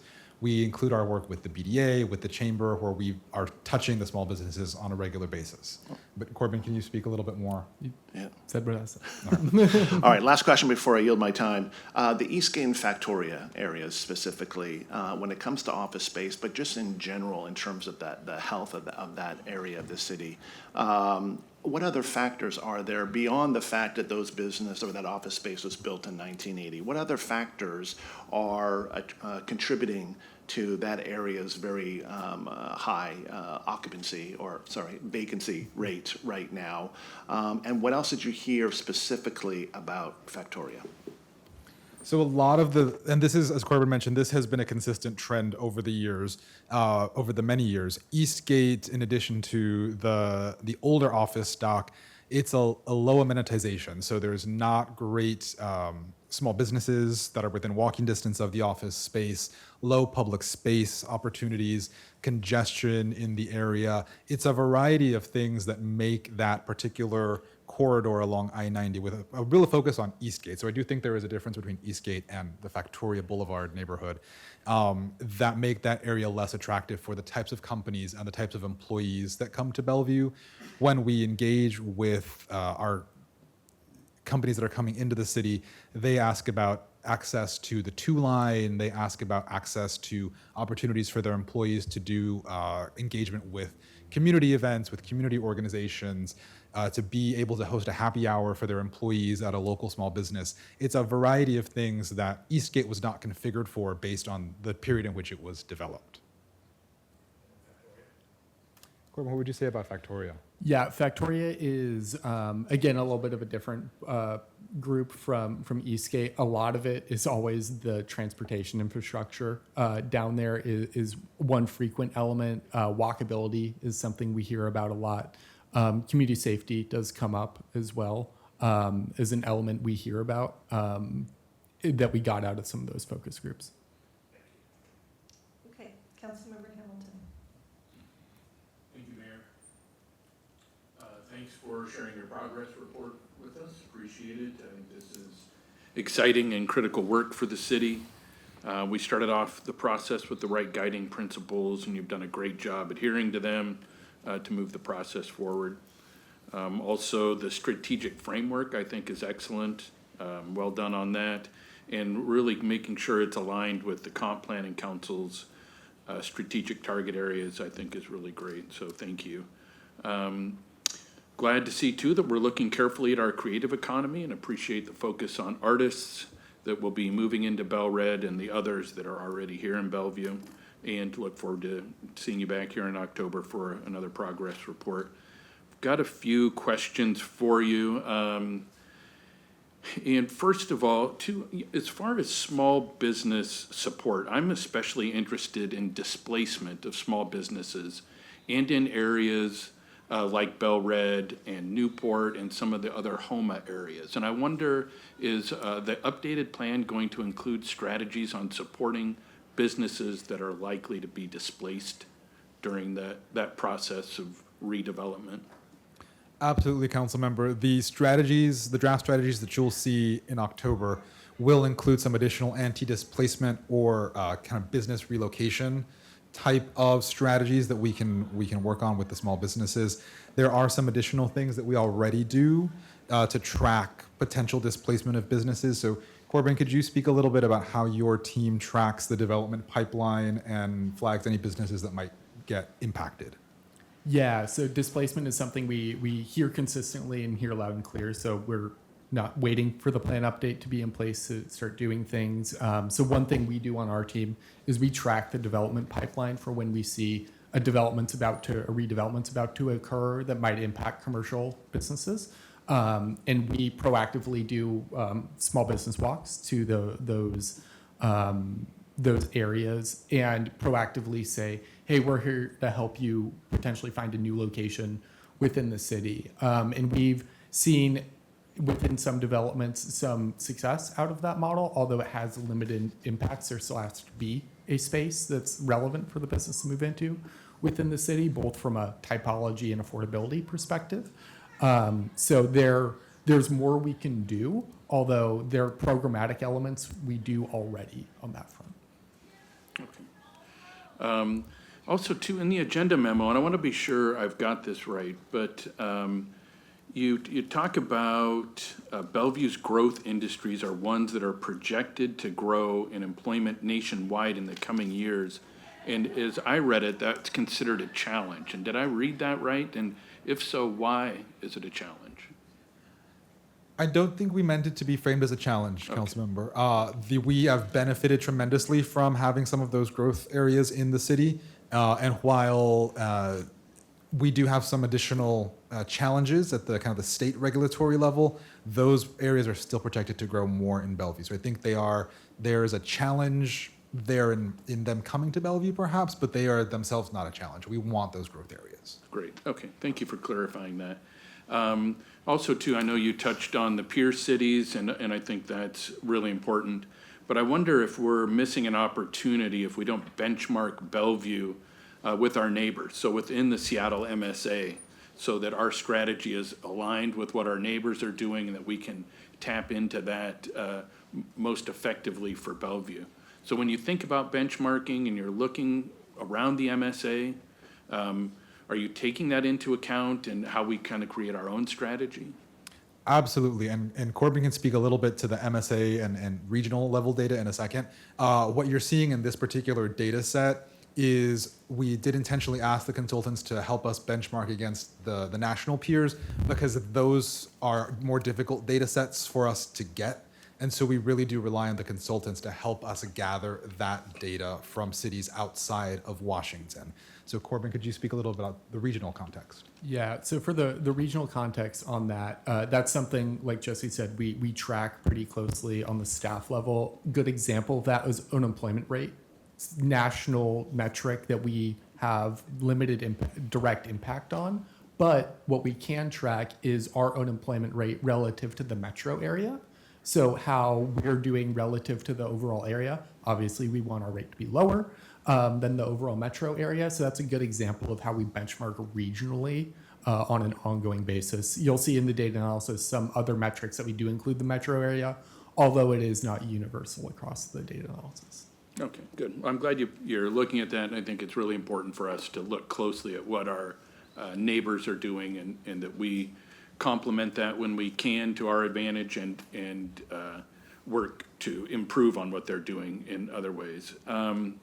Also, too, just kind of curious about revenue sources and if we rank our revenue sources and incorporate that information into our plan. And for example, I noted in the memo that obviously sales tax is one of our main revenue sources. And in the memo, it talks about the retail trade and how employment in that sector is weak and declining. And I just wonder if the updated plan is going to address that trend and include strategies to strengthen employment in that sector and other sectors that are in a similar situation. Yes, Councilmember, we do track the city's revenue sources to understand which are growing, which are declining, where some of those revenues originate. The city's chief financial officer, John Risha, and the city's budget director, Evan Phillips, are part of the internal core team that are helping with drafting and review of the strategies. So they are keeping that lens on what kinds of revenues are growing and which might need to be reinforced. And that will be reflected in the draft strategies that come forward next month. Okay, good. I think we certainly want to strengthen those revenue sources and support them as much as we can. And we've talked a little bit already about Eastgate and Factoria, and certainly look forward to hearing more about that and incorporating that into our sub-area planning that we just kicked off. Just thinking about kind of the coordination with property owners, especially in that area, and this was mentioned earlier, but and you mentioned you've had some interaction with them, but I'm just with the property owners. Just curious what's planned for in the future and more communication so that we can really kind of drive this plan. But what's coming with those folks and engaging with them? Corbin, can you speak to the future engagement plans? Yeah, so we obviously had that engagement work as a part of the plan update. I will say that is specific. We do engage in an ongoing manner with those property owners. There are some that are, we're very engaged with in terms of future planning for their sites. So you'll see, a bunch of different property owners going in different directions on that front. Although as we develop the strategies as well and get more specific with that, we'll be having an ongoing conversation. Then once the plan's implemented, we'll be talking with them about the actual implementation, obviously, because for Eastgate, they're obviously very important stakeholders and being thought partners in re-envisioning that area. That's great. I think that's very important. And at the conclusion of the process, I would like to get a list of recommended specific actions that council can consider taking in support of the plan. And I think it would be helpful for us to have this information we could take to our January retreat, and we could discuss and make some decisions. So I'd love to know, how do we activate the council in support of the plan in specific ways? The draft strategies will come to the council in October, and then that drop-down level of more specific tactical actions and the menu of options that may exist for implementation will come to the council in November to provide some visibility. And then how those are workshopped, I would look to the city manager for guidance on that. Great, thank you. And Councilmember Neuenhuis touched on this, but I would also like to get some recommendations on how to incorporate support for our economic development plan into our legislative priorities for the next season. And I think Councilmember Neuenhuis really hit on it, because included in the data analysis and community engagement report, there's an indication that the state essentially stepped off a tax competitiveness cliff in 2023, and we moved out of the top 10 and into the bottom 5. And as Councilmember Neuenhuis mentioned, I just think this is a shocking development, and I think that as we did with recent tax proposals and providing feedback, I'd really like to be able to incorporate some of what comes out of the update here into our legislative priorities so that we can continue to advocate for some positive change in Olympia. So I'll look forward to getting that too, if possible. So. Thank you for noting that, Councilmember. I can offer that we have asked the consultants very specifically, and that's part of the work they're doing right now in the next month, is to compare some of the regulatory and other tax barriers of Washington State compared to some of our competitor states in particular, so that we can understand what opportunities might exist to partner with our external partners and other agencies in the state to help advocate for some policy issues. So those would, again, come to the council and the city manager to workshop on how those might manifest in the council's legislative agenda. Great, thank you. Good work. Look forward to seeing you back in October. Thank you, Mayor. Okay, thank you. Councilmember Sumadueria. Thank you, Mayor. I think my colleagues said all the good stuff, but I do have a few observations from the reviewing this material. First, I think there's a really strong paradox of our success. As we see that there is a strong economic growth and also income growth, but because of that, our big success also create a big problem with affordability change. And also that really threaten our workforce development pipeline, especially how they can live where they work. Not on the tech work side, more on the hospitality and the retail space. I think that's very interesting. I think I'm looking forward to learn how we can navigate that, make sure that we are creating an equitable and also accessible economy for everyone.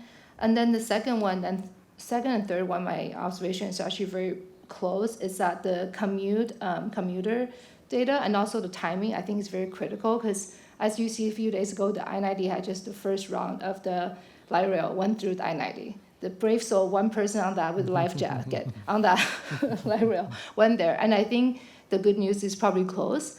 But I think because it's right close to the I-90 corridor, I was wondering, I think that creates a really unique opportunity for us to explore the east side, the Eastgate Victoria area for the vacancy, because the added transportation side. And then because of that, I think that we are looking not only on the Bellevue transportation, we are going to be a collaborative leader for the region. We can showcase and how we can collaborate with them together.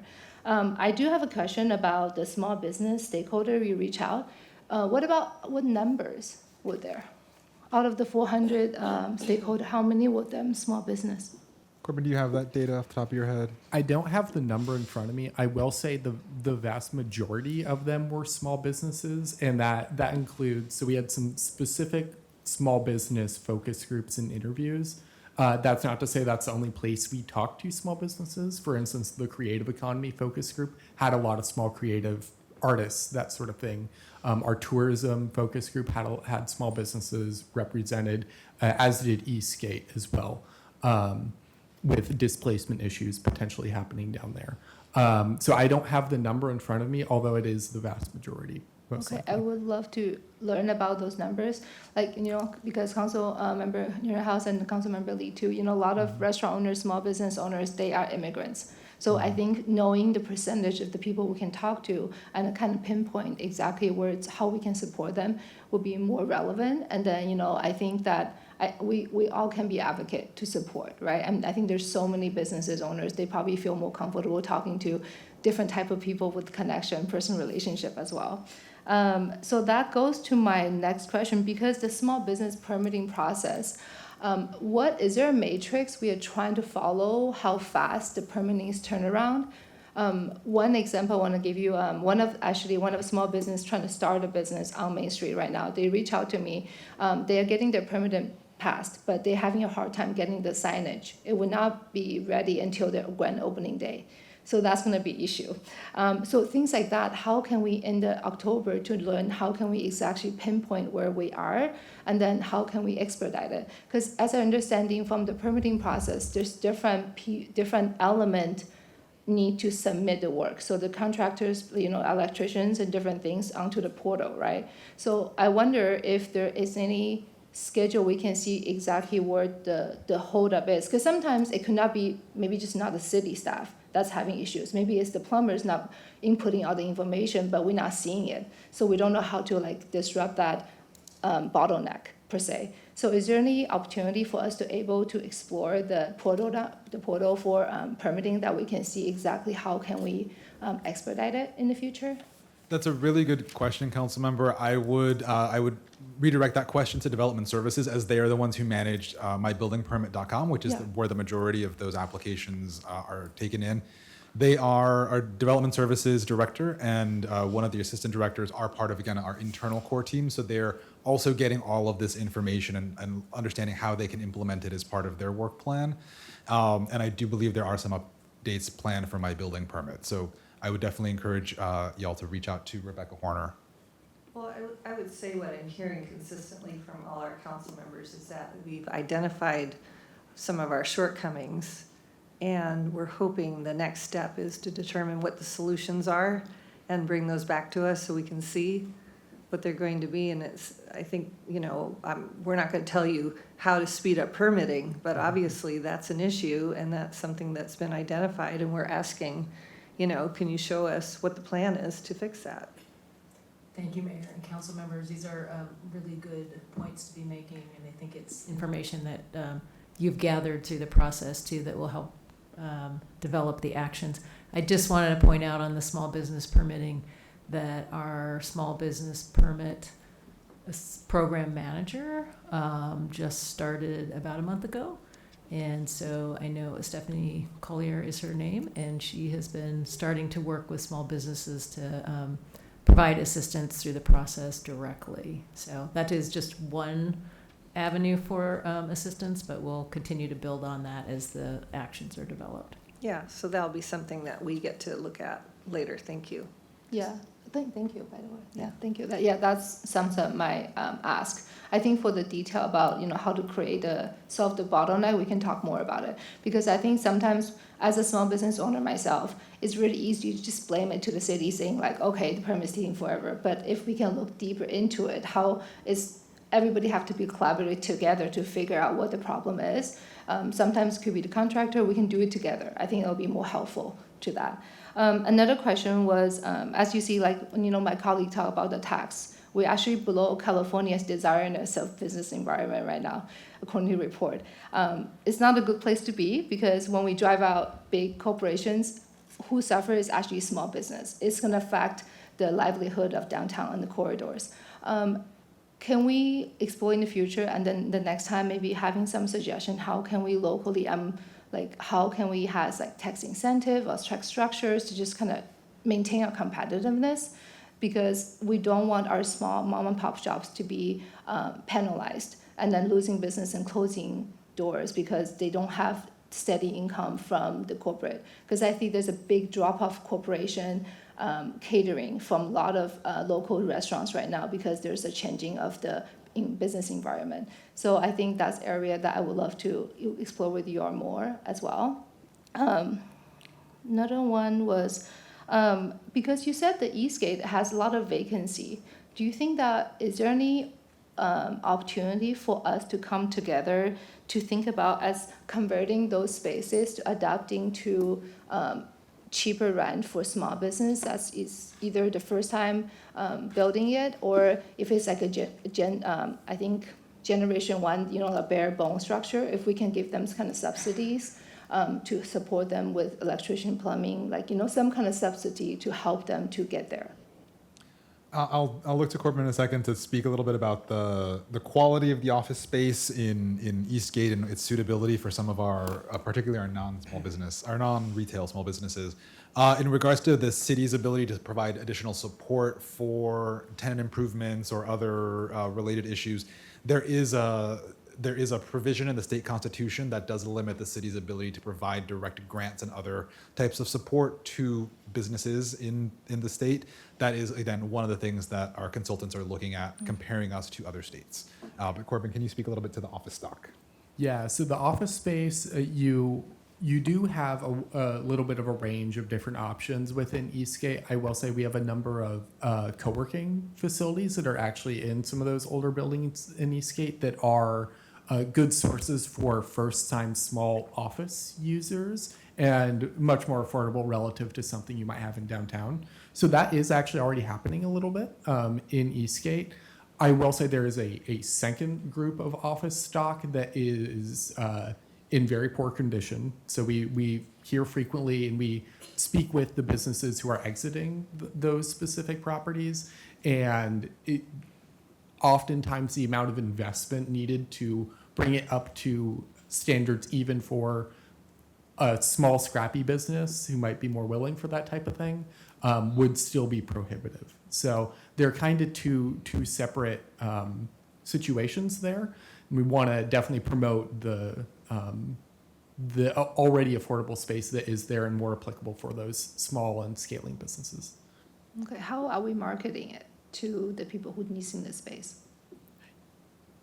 Yeah, so through a combination of different methods, oftentimes when we have international company, maybe who might be more price sensitive to what might be in downtown, we will present the other options like some of the occupied facilities in Eastgate as options. And we've seen an uptake on those, although those are typically small users. So the overall impact on the square footage vacancy rate is low. So we integrate that into our ongoing business traction program that we were referencing earlier with GSP and that sort of thing. Also, when we're talking in our business retention and expansion program with people who are already here, somebody moving from maybe their house into their first office, we do that transfer as well. And I will say it's a different case when we're talking about office versus retail. So a small retailer, the issue in Eastgate is actually the flip side. There isn't much space for any retailers in Eastgate, and the space that is there is already occupied by small businesses usually. Thank you. Okay, Deputy Mayor. Thank you, Mayor. I just need to start saying I really miss this. You all sitting there and providing all of this great feedback is a blessing to learn from you all. So great comments so far, and I really missed this for the past month.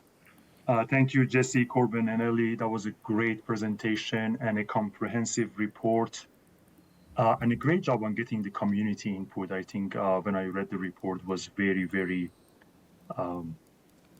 detailed, and all of the comments was great. I am just going to go and sometimes probably repeat other council members, but go through my concerns when I was reading this report. I think the first one was mentioned by Councilmember Smadeveria. The report said that 90% of our jobs in Bellevue are filled by commuters, which directly impacts our traffic and environmental goals. So I think we should all do our best, that we are doing, but even maybe more to address housing affordability that we have to naturally maybe address some of the traffics that we are going to see because of that 90% of our jobs are filled by commuters. I really worried about and concerned about AI and how might impact our workforce. I would love to see in October and November how we are strengthening our partnership with Bellevue College to prepare our residents and all of our people for AI-driven economy. I don't know if we can even maybe create an AI task force with all of these local tech companies that we have here, that they are all investing in AI. They can even tell us what that workforce look like. And then we can maybe educate them by partnering with Bellevue College. I think small businesses has been mentioned many, many times, especially for marginalized communities. We should provide them with anything that they need. I think the ROI would be better for us in long run, permitting, help with regulation, any resources that they need, marketing, money, managerial training, targeted incentives. I think we should provide them. Again, if they are successful, our city is successful. I think economic-wise is in our benefit. Something that has not mentioned, I think we should make Bellevue hip. This is going to make some efforts on our late night activity, maybe better late night transportation options. There are people who live and work in Bellevue and East Side, but when they wanted to have some fun, they go to Fremont and Ballard for entertainment. We need to, again, incentivize restaurant, live music venues, art spaces, maybe a nighttime economy strategy that make Bellevue a place that people out after work wanted to hang out and enjoy. It was mentioned that we are growing 0.83%. We should grow at 1.7% annual growth is ambitious, but I think creating all of those incentives and expedite permitting and focusing on AI, take a startup, I think maybe, and support small businesses, maybe get us there.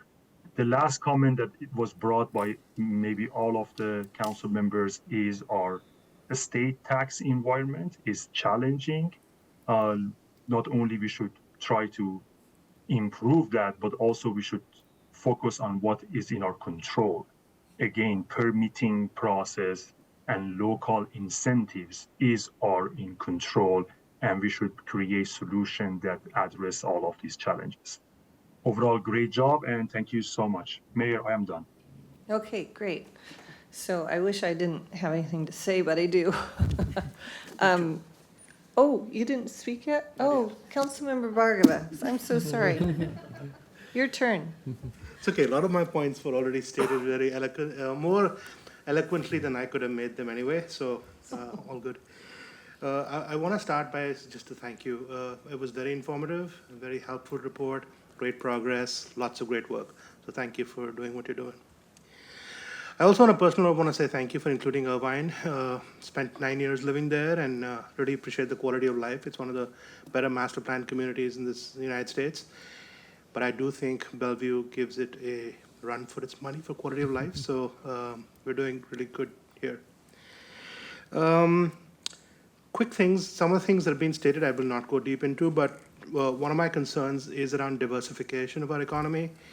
And instead of going deep, I just want to say that I would love to see more tactical strategies on diversification. I know you've got certain segments in mind that are part of the strategic guidance and the guiding principles you're using, but I think there is more to do. And if you picked out certain areas where you think we have the competitive advantage for, whether it's through current sort of what I would be critical mass that we can build around, or proximity to other users like medical office and so on and so forth, we should try to get really tactical on what we want to see so we can accelerate that and keep up with the metrics that we think are, signifying success for us. So definitely want to go deep on how we would think about diversification more. I also want to think about cost of doing business here. A lot has been said on permitting and other things, but what could be other strategies? And I've got a few suggestions when I talk about small businesses in a second here, just to consider and put it in your sort of consideration set for tactical strategies to come back and for the next round. I do think 42% for office vacancy rates are alarming. Like, obviously, there is something to do there, which we haven't done successfully for a number of years now. And so there has to be a pivot in our strategy in what we're doing in those areas, Eastgate and Factoria, that allows us to turn it around. Now, I understand the structural constraints you talked about. I also understand that there's guidance on, can we make it available for scrappier businesses that have a lower cost need? Can we make it available for international businesses that may not know any different yet, but small business needs? I don't know if those are the right approaches. I think we need to think about nexus of land use, infrastructure, and what we're doing there to promote redevelopment possibilities, to create opportunities that would be more, which have a higher propensity for adoption and utilization than it currently exists. I just don't think more of the same or go cheaper and provide it to people who need it at a lower cost it's like a, in the economics terms, you call it a spiral of death. It's just going to go down that path, and at some point it's not going to work. And so I'm really worried that area needs, maybe in between now and when we come back, maybe we have a focused attention on areas where we need specific concern to be addressed, and we come up with a more tactical plan for those areas that look different from the rest of the city. And that might be, I'd be very supportive of that. Small businesses, I don't know if 21% is good or bad. It's sort of middle of the road, but what does the gold standard look like? What should be that number? I'm curious if you know, because I've got a couple of suggestions after that. Orman, do we have that information from UI? Yeah, so in terms of the benchmarking with our peer cities, that number is pretty in line with a lot of the peer cities. That's not to say, when we're looking at our peer cities, a lot of them have the same problems relative to small business we do. In terms of overall benchmarking, we're in line. That doesn't mean we don't have issues in that space. Yeah, benchmarking is really not the question I'm asking. I'm asking of the gold standard being, what would be the aspirational number where diversification and small business opportunity for employment within the city would start to feel right? We can look into that, Councilmember, and see if there's any data or best practices that we can bring back in October. The challenge is that it's hard to set a gold standard because each community is very unique in its cost structures and its state regulatory environment. So we did ask UI to kind of give us some gold standards around some of these items, and this one was one that is very hard. Yeah. But we'll look at what we can bring back for October. I would appreciate that, because I would look for the same kind of data points on the 15% number in terms of the number of people who live and work here. I would look for the same data point on, not downtown, but other areas where we want to have vacancy rates come down. What would things be aspirational, so that we can set targets that are truly not middle of the road, but achieving higher outcomes for the city. So we are more aspirational in our pursuits. Going into the pieces, permitting has been talked about, but I would make 3 other quick suggestions. Incubation space, like cost for small businesses, is a really important thing. So maybe we try to see if there's possibility for incubation space in partnership with the private sector to see if we can bring in incentives for small business sort of establishment and so on and so forth, because I think that will be, as a small business owner or an aspirant, may be very useful. I think also thinking about strategies for access to capital, not directly from the city, but again through partnerships, that might be something. And then there's something in the city, I think Deputy Mayor touched on this through his push on AI, but I think technical assistance in terms of small business establishment and support could go a long way as well. So those would be 3 things that I would say to put in your consideration set for the tactical strategies for growth, to accelerate growth and so on. And then 2 other really quick points. In terms of revenue sources, I think Councilmember Hamilton asked this question, but what are you most optimistic about? What would be the places where you think we can get quick wins? You may or may not have an answer. We don't have an answer right now. Okay. As we've talked about with our internal core teams, it's a diversified mix. We want to have a variety of revenue streams so that when one is down, another one is kind of balancing it out. So it is more about balancing the portfolio than in our perspective. Yeah. And the last point I'd just make is when you think about your tactical strategies, I know that the council has asked and talked about a brand for our city, and it is part of sort of the larger strategic work that the city is trying to do. But tying economic development to the brand we're trying to build, or an economic development brand that we're trying to build for the city, can be an attractive way to sort of build, catalyze the process of getting new businesses to come in, to build infrastructure that focuses on those particular areas, that creates a little bit more buzz, might be something to consider as well. There's already lots of great suggestions on the table, but just some of the things to consider. Thank you. Okay, thank you. Okay, anybody else?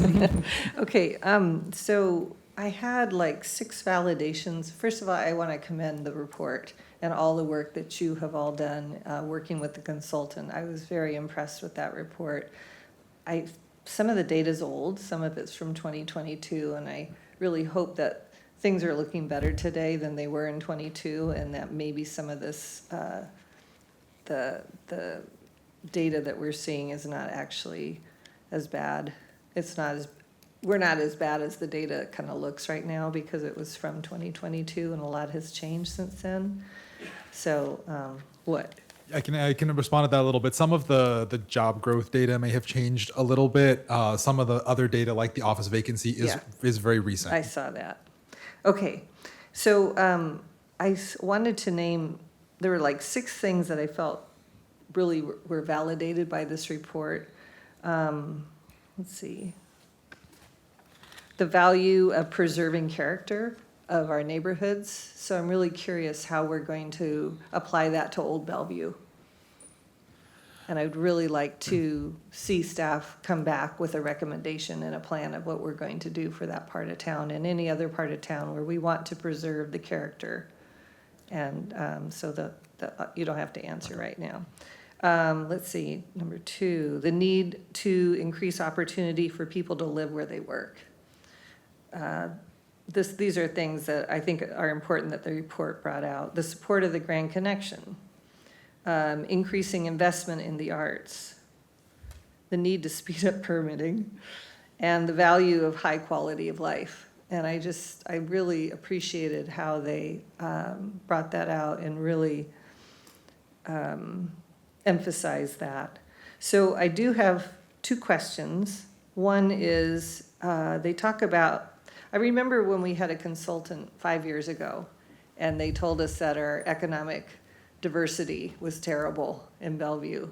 And this shows us as being quite diverse, actually. So I'm wondering, did we do something to make it better? Did it happen naturally? What did you do to make that better? And there's my second question. How do we prioritize job growth in Bellevue? And maybe you can't answer that tonight, but. Those are both good questions, Mayor. With economic diversity, as the council may remember, the 2020 plan was intentional in trying to provide broader-based foundations for a variety of businesses in Bellevue. So over the last 5 years, we have put in place several new programs that help support our tourism economy, have improved, we provide more service than we ever have to small businesses in Bellevue. We can certainly do more, but we've increased that. And we have seen a influx of new companies because of the continuing good regulation that the city of Bellevue puts in place. Corbin, is there anything you would add to, you've also been here during this 5-year period? Yeah, I'll say in terms of how that diversity index has changed and gotten better is, we broadly talk about tech a lot of the time. Tech means a lot of different things, as you all are aware. So for instance, within comparing 2019 Bellevue to 2025 Bellevue, we have a lot more, I'll say, diversity within that industry. A lot more e-commerce is a big one.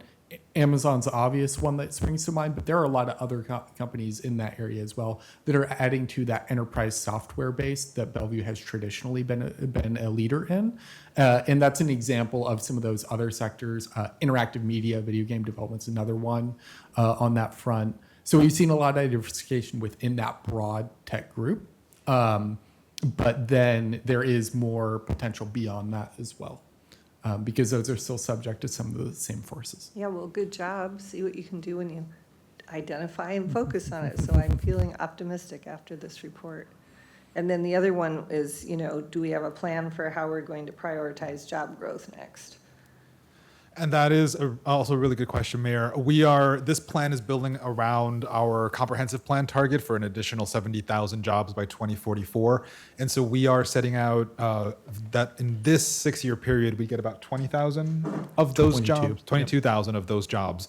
So the strategies that you see in October and then the action plan will reference how are we really catalyzing that, knowing that, as the Deputy Mayor referenced, the job growth rate has to be double of what it's been the last couple of years. So we are looking for that balanced package that helps grow our professional and large employers, our retail businesses, our tourism sector. It's going to be a basket of things that help us achieve that. Great. Okay, well, look forward to hearing more. I do want to underscore Deputy Mayor's request for an AI task force. I think that's an excellent idea. So I don't know what that would look like. I'm sure there's more questions from the council, but can I ask that we email them in to staff and we move on to our next thing? Can I ask that any questions you have, you email staff and we can move on to the next topic? Is it possible for me to ask one more last question? I'll give you 1 minute. 1 minute. Okay. One question I have is, you mentioned Bellevue is the hub for global business innovation. That's our objective. Okay, my question is, what are we doing to achieve that? And, yeah, go ahead. Well, Councilmember, that's the intent of the plan. So the plan is setting that goal as Bellevue is a global hub for innovation. And so all of the strategies and then the implementation plan will be focused on reinforcing Bellevue as a global innovation hub. So you'll see more detail on that in October and November. The reason I'm asking that is because one point that was made very clearly is the state's regulatory and taxing policies. As Councilmember Newlands mentioned, Brad Smith of Microsoft emphasized the state has been treating the tech companies very well. They represent 20% of the salary in one sector and 12% of the workforce. So it's very important. He noticed that we're going the wrong direction. So I think that's an important consideration. It's just one thing we need to emphasize. That's why I'm looking at what specific things we can do. For one thing that is important to do, we can do a lot of other things too, but it's a lot more focused, more concentrated. I think we can accomplish more. That's the first question. Do you agree? Broadly, we agree, and again, the strategies and the tactics that you see in October and November will reinforce, and it'll include a broad set of things that we can do at the city level, and it'll include some opportunities for us to work with our partners at Greater Seattle Partners, right, at the Bellevue Chamber, and other groups to help where we can advocate at the state level. Right. Okay, so the other would fall out of this, but we need to focus on that. The second, associate with it. Sorry. Okay, one question. I'm going to allow you to email staff any further recommendations or questions, and we'll stop here. And thank you very much. Good presentation. We're going to take a break. We'll take a break at 20 till 22.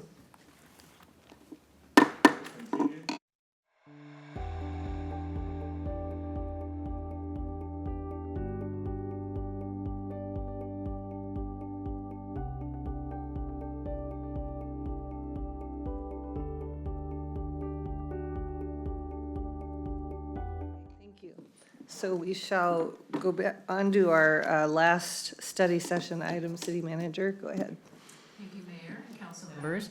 So tonight we have brought you a proposed resolution for potential changes to council rules, city code, and board and commission bylaws. The council has the authority to enact your own rules around orderly conduct of your council meetings. And tonight, staff will present you with two proposed changes. One, to change the rules for the decorum for both council and city board and commissions. And then second, a potential change to the term limits for council-appointed board and commission members. And this was something that council identified as a potential change earlier this year, and we're bringing it back to you tonight. So we'll have presentation by our city attorney, Trisna Tanis, and our city clerk, Charmaine Arredondo. And we would like to ask council to consider directing staff to bring back the necessary legislation to modify these rules. And if council is supportive, we would also propose that you could do this on consent. And with that, I'll hand it over to Trisna. Thank you. Good evening, Mayor, Deputy Mayor, council members.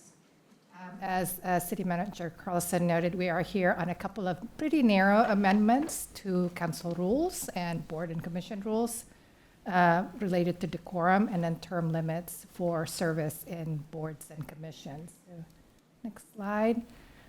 We'll be asking direction from you to consider these legislations and then an ordinance to limit service to consecutive terms.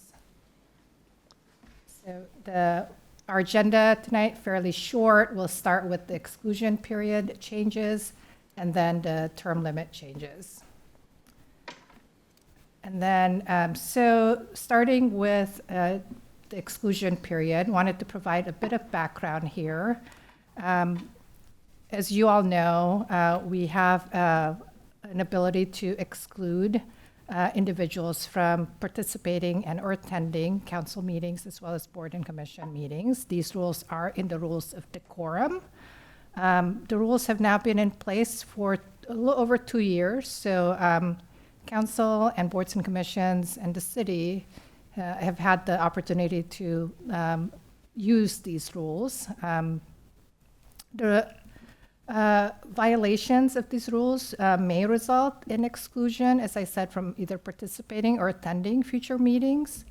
The rules are say that the current maximum for exclusion is 60 days, and any appeals of notices of exclusion would be heard at the next regularly scheduled council meeting.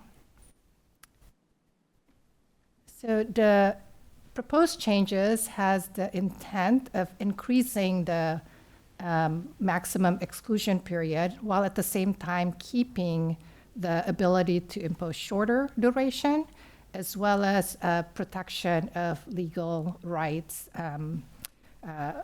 And the other thing that we've noted since we have been using these rules for a couple of years now and have had experience processing appeals of exclusion orders, we wanted to be able to provide some additional time in terms of processing of appeals so that we can better prepare appeal materials for council consideration. Staff have also, sorry, go back to that one. Staff also wanted to let you know that we have done a survey of other jurisdictions nearby and in Washington State. We have found that the maximum exclusion period, although they vary, a number of jurisdictions have moved to longer duration. So the proposed changes here right now are we have a maximum exclusion period of 60 days. The proposed change would be to increase that to 180 days. And then the timing of council consideration of appeals, right now, it's that next regularly scheduled meeting. We are wanting to change that to have the consideration happen at the next meeting that is at least 3 business days from receipt of the appeal. Again, to allow for time for staff to prepare the materials for council's review. Next slide here. So there are several actions should you choose to implement these changes. First one, we would need a resolution to amend council rules. This would be a repeal and replace of resolution number 10369. We would need an ordinance to amend sections in Title 3 of the Bellevue City Code pertaining to the 7 boards and commissions. And then we would also need instructions to these advisory boards and commissions to modify their bylaws for conformance to these changes. So next, I'll turn it to Charmaine to go through the term limits. Thanks, Trissa. So Can we stop here for a second to see if we have any questions? Sure. Okay, does council have any questions on that? No, Deputy Mayor, yes, he has his hand up. Go ahead.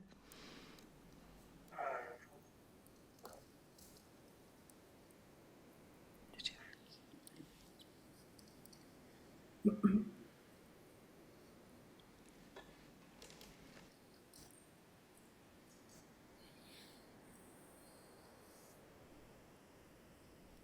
180 day. Like, is there a criteria that, for example, mayor can say, okay, this person 30 days, the other person 60 days? Thank you, Deputy Mayor. The criteria is in the council rules right now, as well as in all the bylaws and code sections pertaining to boards and commissions. And it isn't as prescriptive as 30 days getting, should be based on kind of XYZ criteria or 60 days on another criteria. It is very discretionary based on the presiding officer's view of what has been occurring and how the person has been conducting themselves in these meetings. So the presiding officer is to consider the seriousness and the number of disruptions or violations, the impacts of those disruptions or violations on the meetings, and then whether there are any kind of threat to public safety, as well as the overall record of the person at these meetings. So there are a number of criteria for consideration, but there isn't any specificity in terms of what, how to, grade or evaluate the conduct and what, the specific conduct should result in. Those are discretionary to the presiding officer. Great. So there are general criteria that, and I look at all of them, but it's going to be very vague if we just leave it at that. I think I recommend that we do a tiered system that is clearly defines what types of violation would trigger different length of exclusion. I think that would make it more clear for public, for us, for whoever is in charge to go through that tiered system to be able to say, okay, 30 days, or this is 180 days. Thank you, Mayor. Any comments, Trisna? If council wishes to have us come back with criteria that could be, if you want to consider those, a tiered system of some sort, we can certainly do that if council wishes for us to. Otherwise, is it 180 days across the board? It is 180 days as the maximum that you can impose. Mm-hmm. You are free to impose anything below 180 days. Okay. Okay, I'm conflicted with that because we haven't had criteria in the past and we haven't needed it. So I guess that's something to think about. I'm going to let Councilmember Barava. Yeah, I mean, my comment actually was not very different in flavor from Deputy Mayor's, that in terms of transparency and equity, because this is discretionary and because we're going to 180 days, it might be helpful to set up a framework, not dissimilar. I don't know if it has to be tiered. I would be even comfortable with just set of guidelines that say, that even guide the discretionary choices, that say level of disruption is high or safety is impacted, or simple guidelines that allow us to say, here's the framework for decision making for how we think about the length of exclusion that's clearly stated to anybody who gets excluded and can be visible transparently, and then we can justify it with clarity as well. So there is equity in how this is actually delivered. That would be my only suggestion. I'm just going to say, as the person who's had to make these decisions, I'm not for that because it's really hard to define what is a gross, offensive, threatening behavior. It may not be violent. It may not seem so bad, egregious, but to the person who's on the receiving end and the people in the audience who are feeling threatened, that's what we're responding to a lot of times. And so I don't know that there's criteria that can take that under consideration, to be honest with you. Yes, Councilmember Suma-Deweria. I think having the system to like a matrix, how severe, like what kind of language do, because I think I'm gonna use a personal experience, right? With, because I think as a woman being vulnerable, I think sometimes in the leadership role, if we don't set the rule really clear, it's hard for us to explicitly say, this make me unsafe space. And then also it's actually diminished the ability to able to work as in the space that if when I don't feel safe. And then sometimes I think, not sometimes, I think at all times when the leadership of the staff that can help us support to give the language that I can able legally use to protect not only me, but every person in the room. I believe that's gonna be really beneficial to make the public service even more efficient. I think that's how I feel personally. I think that, can we say names? Okay. When certain individual come to commission meetings and then make me feel scared and fear that I cannot give 110% to service the City of Bellevue residents, I think that it makes me feel struggling to able to express my fear freely when I don't know there's something to protect me. Right? So if I'm walking down the street here, if I encounter the same individual who's calling my personal number, I'm scared. That's just how I feel. And that's going to deter a lot of great talent to able to step up in this realm to able to service our residents. So this is how I feel. And I think that it probably renaissance with a lot of other people out there that are going to willing to put their name on the hat, able to serve our community too, right? Sorry, I got a little bit vulnerable there, but I want to share my personal experience. No, and then, I appreciate it. I Yeah. guess my question is, Deputy Mayor had recommended and Councilmember Bhargava supported kind of having criteria and tiers that we would use to identify, is this a 30-day offense, a 60-day offense, a 180-day offense? And I'm not sure where you lie on that. I kind of told, and I'll listen to other council members in a minute, but I couldn't understand where you were on that. I think the wording is, I think it's anytime anybody feel not safe in that room, I think there should be a vessel or avenue that we can express that. That's what I'm coming from, because what I can feel not safe could be very different from everybody else in the room. I think she's saying exactly what I said. could be which very is different. It's hard to qualify what is a larger offense for some person versus how somebody else might perceive it. So Yeah. I think it needs to be at the discretion of the person who makes that decision. Yeah, also the language they use, right? Different words can trigger different things for everybody too. That's true. Yeah. Okay, Councilmember Newhouse.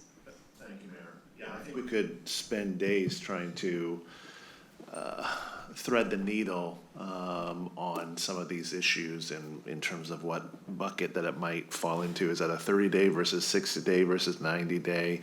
I think it's nuanced, and then we're all going to have different, depending on the content or the individual, what was said, not said, et cetera. We're all going to have a different potentially reaction to that. So I wouldn't be in favor of going down that path. What I would be in favor of, though, if we did want to put some additional guardrails, as I think maybe the Deputy Mayor is looking for, is maybe, if it's a first-time offense, it's 30 days. Second-time offense, then it escalates to 60 days. And then if there's a third offense, then it goes to the max or potential max. There's still discretion there in terms of, do you go all the way to 180 or 90 or 120, what have you, but this at least would be transparent to the public in terms of, a first-time offense versus someone who continually comes here every single meeting. I think something like that might work a little bit better than trying to define every type of perceived or real threat, insult, or disruption that there could be here in these chambers. And I'm just going to remind us of the caller last year who called in with the most offensive vitriolic comment ever made. And I know, but I would hate to have to go through that 3 times before we got the maximum. So I think what I'm going to suggest, and I'd like to hear your thoughts on, is that up to 180 days at the discretion of whatever, and clear identifying, here's what we consider qualifying for that type of response, whether it's language or whether it's physicality or whatever. So Deputy Mayor, you're our city manager. Go ahead. Thank you. I was just going to offer that when these occurrences have happened in at least the last couple of years, the mayor, presiding officer, has consultation with our city attorney to go through what exists today in the rules and offers that opportunity to assess what the balance is. So that's something that the rules have served well today in having that conversation to allow that flexibility and based on the situation that's in front of the council. Okay, so I see Deputy Mayor hand up, but I'm going to go to Councilmember Hamilton and Lee and then to Deputy Mayor. Great, thank you. Just a question about the exclusion when it's presented to someone. What rationale is provided? What's the explanation at the time? Thank you, Councilmember. The notice of exclusion does have to contain the rationale for the exclusion. It is pretty detailed in terms of what elements need to be in that notice. So also have to have a warning, or Yes. warnings before you implement that, right? One of the criteria that I spoke of earlier is the person's record at the meetings. So we do look at all the kind of previous violations of the meeting of decorum, and we cite all of those previous occurrences of violation in order to provide that supporting rationale for why the person is being excluded from future meetings. Exclusion is a serious kind of matter that we, and it's something that we want to be able to have really good basis and rationale for. And we do take the time to look at the history of of what had happened and document those in the notice of exclusion. Okay. Well, I think with that, provided that whoever's being excluded is given a full explanation, and then, of course, they have the right to appeal. And while I've yet to see a coherent appeal made, in theory, it's possible. And then the council has the ability to override the exclusion. And so as far as I'm concerned, we have enough guardrails in place. I think 60 days is just generally not enough time. We need this extra tool. It's going to be used so rarely.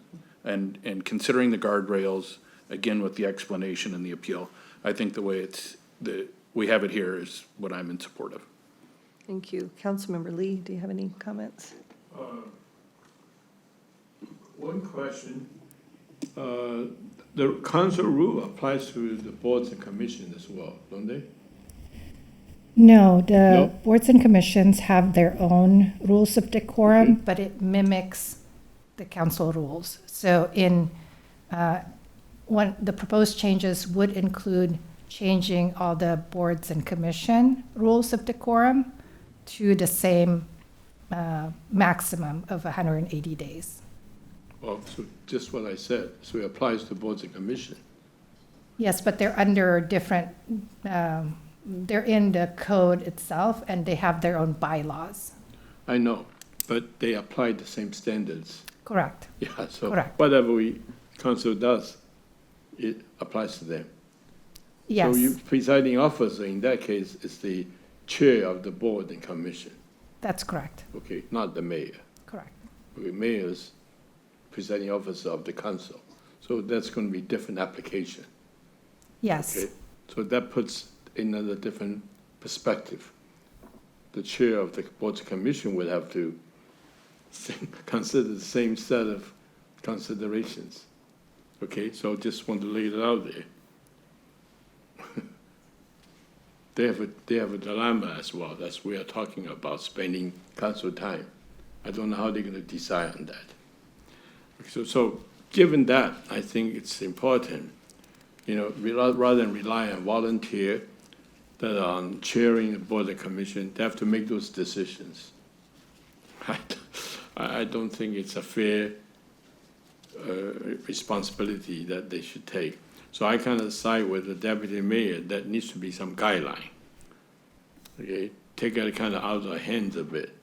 That they need help. The help will come from consulting with our legal advisor, our lawyer, city attorney, and you have to give your reasoned explanation or recommendation. Then I hope the presiding officer would use the discretion, probably easier for a volunteer, the chair of the commissions to follow that recommendation. So that person feels that they are protected, they have legal counsel, and they have a guideline that they can follow. Okay, let's hear from the deputy mayor again. Thank you, Mayor. I just wanted to first acknowledge both Mayor and Councilmember Smodoveria about that they don't feel safe. And I think what I am saying can be incorporated in exactly what you guys are talking about, both of you. To me, the way I understand, this is a general rule applied to everyone and can be conducted by any mayor in future, because I don't have any doubt in our current mayor that is going to be fair. But now we increase the 60 days to 180 days. And when I go and look at the section 8D1, speaking without permission during council session is a disruptive behaviors. Not following the time limits or speaking off topic is a disruptive behaviors. Then section 8D2 has more serious violation through threats of violence, obscene language, assault. To me, these are all very, very general and can be more categorized in a way, and I don't think is could be very nitty-gritty, but help that officer that is in charge, that can be our current mayor, can be all of the future mayors, can be anyone who is chairing any of our board meetings, help them to have a better guideline to decide now in these 180 days, what behaviors justify what duration. I think just solo putting that in the hand of that officer to me is very arbitrary and is not going to be equitable to every person that is going to have those behavior, and we need to be consistent and follow that consistency as much as we can. Again, I'm sure we cannot be the best, but to me, just leaving as 180 up to 180 days doesn't make sense unless we have more tiered system to be able to distinguish between the behavior and the days of exclusion. Thank you, Mayor. Yes, city manager.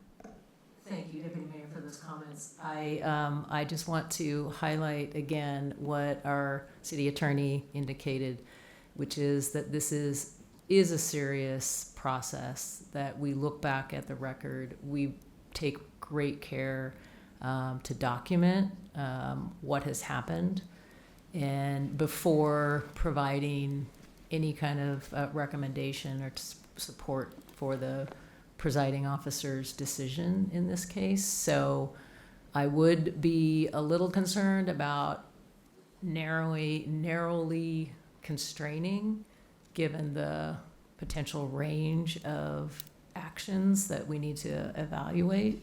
So I just offer that, again, that the current rules have been applied extremely judiciously and with great care to make sure that we are following the laws and ensuring that people have access, appropriate access. So I offer that up. We will, of course, take the council's direction on what you'd like us to provide to you.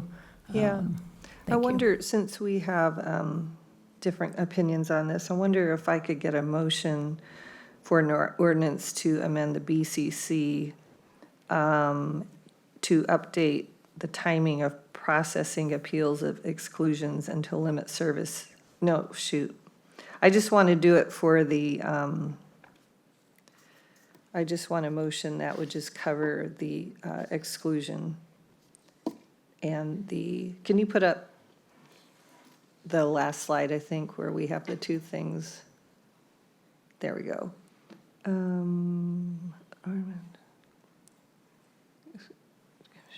Maximum exclusion period, update the timing of processing appeals of exclusions. Okay, I wonder if I could get a motion just for that first thing. I move to direct staff to prepare a resolution to update the council rules as relates to legislation and instructions to board and commissions to increase the maximum exclusion period and update the timing of the processing appeals of exclusions. Is there a second? So I Can somebody second it so we can talk about it? Second. All right, thank you. Go ahead, what's your? Well, I want to be sure that I'm clear what we're doing here, because the way that we've laid it out is what I'm fully in support of. If we want to break this into two motions, that doesn't matter to me, but I want to accomplish the same thing. And is that what we're doing here? So we're offering it up as written with just not talking about boards and commissions yet. Okay. Awesome. Okay, so Thank it's, you. we have a motion, it's been seconded. All those in favor say aye. Aye. All those opposed? Any opposed? Okay, thank you. All right, so, did you vote? Councilmember Bargava? Aye. Okay, I didn't hear you vote. All right, so let's go ahead and take the second half of this.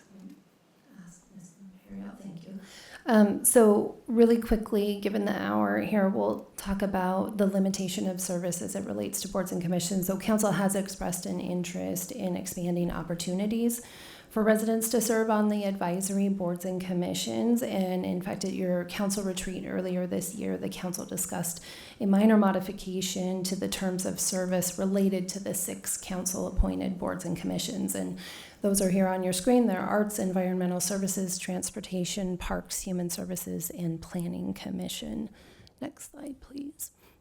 So currently members are limited to 2 consecutive terms on the same board. Then they must take a 2-year break in service before becoming eligible to serve again. The proposed change applies that limit across any board or commission, so that after 2 consecutive terms, whether on the same body or across all of the 6 appointed boards and commissions, a 2-year break in service is necessary before being considered eligible to serve again. So there is no change to the proposed, no proposed change regarding the 2-year break in service, and partial terms of less than 2 years still do not count towards this maximum 2-term service. And implementation of this would require an ordinance amending the city code for each of those boards and commissions. So next slide, please. With that, what we have left tonight is just direction on the second item here, which is to amend the Bellevue City Code to implement the 2 consecutive term limitation. And I'm going to ask just to start with a motion. I move to direct staff to prepare a resolution to update council rules and ordinance to amend the BCC and instructions to boards and commissions, limit service to 2 consecutive terms on any council advisory board and commission for action at a future meeting. Is there a second? A second. So I appreciate staff bringing this forward. This is something that we discussed at our retreat. And so are there any comments or questions before we vote on this? Okay, I see Deputy Mayor has his hand up. Yes, I have just 2 quick comments and maybe one question and one comment. Do you have anyone right now that is not following this rule? If your question is, do we have someone who has crossed commissions and served more than 2 commissions? No, we do not have anyone in that scenario. Great.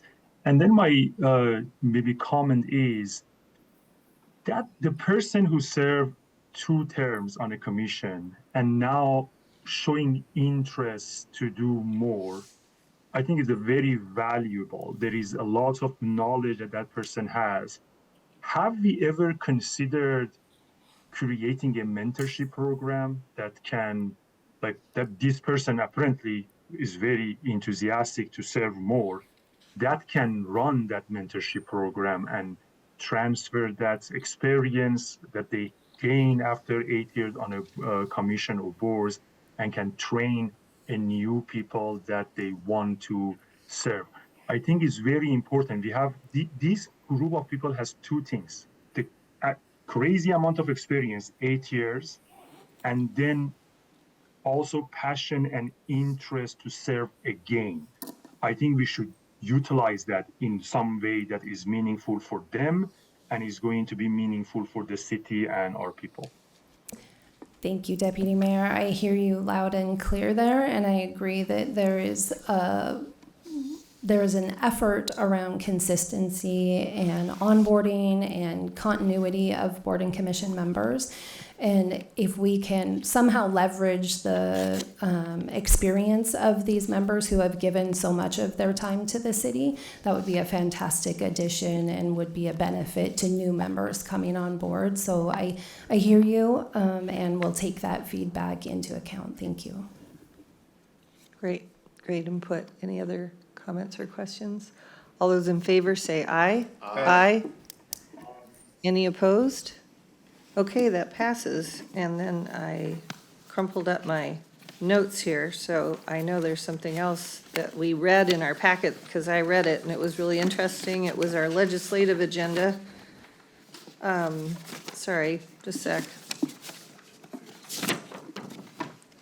Okay, you're right. Intergovernmental Affairs Monthly Update with our legislative agendas for the state and the Fed, and talks about the county as well. So if you have a chance to read it, I recommend you should. It's worth reading. Thank you, Genesee. All right, and with that, we are adjourned. Thank you.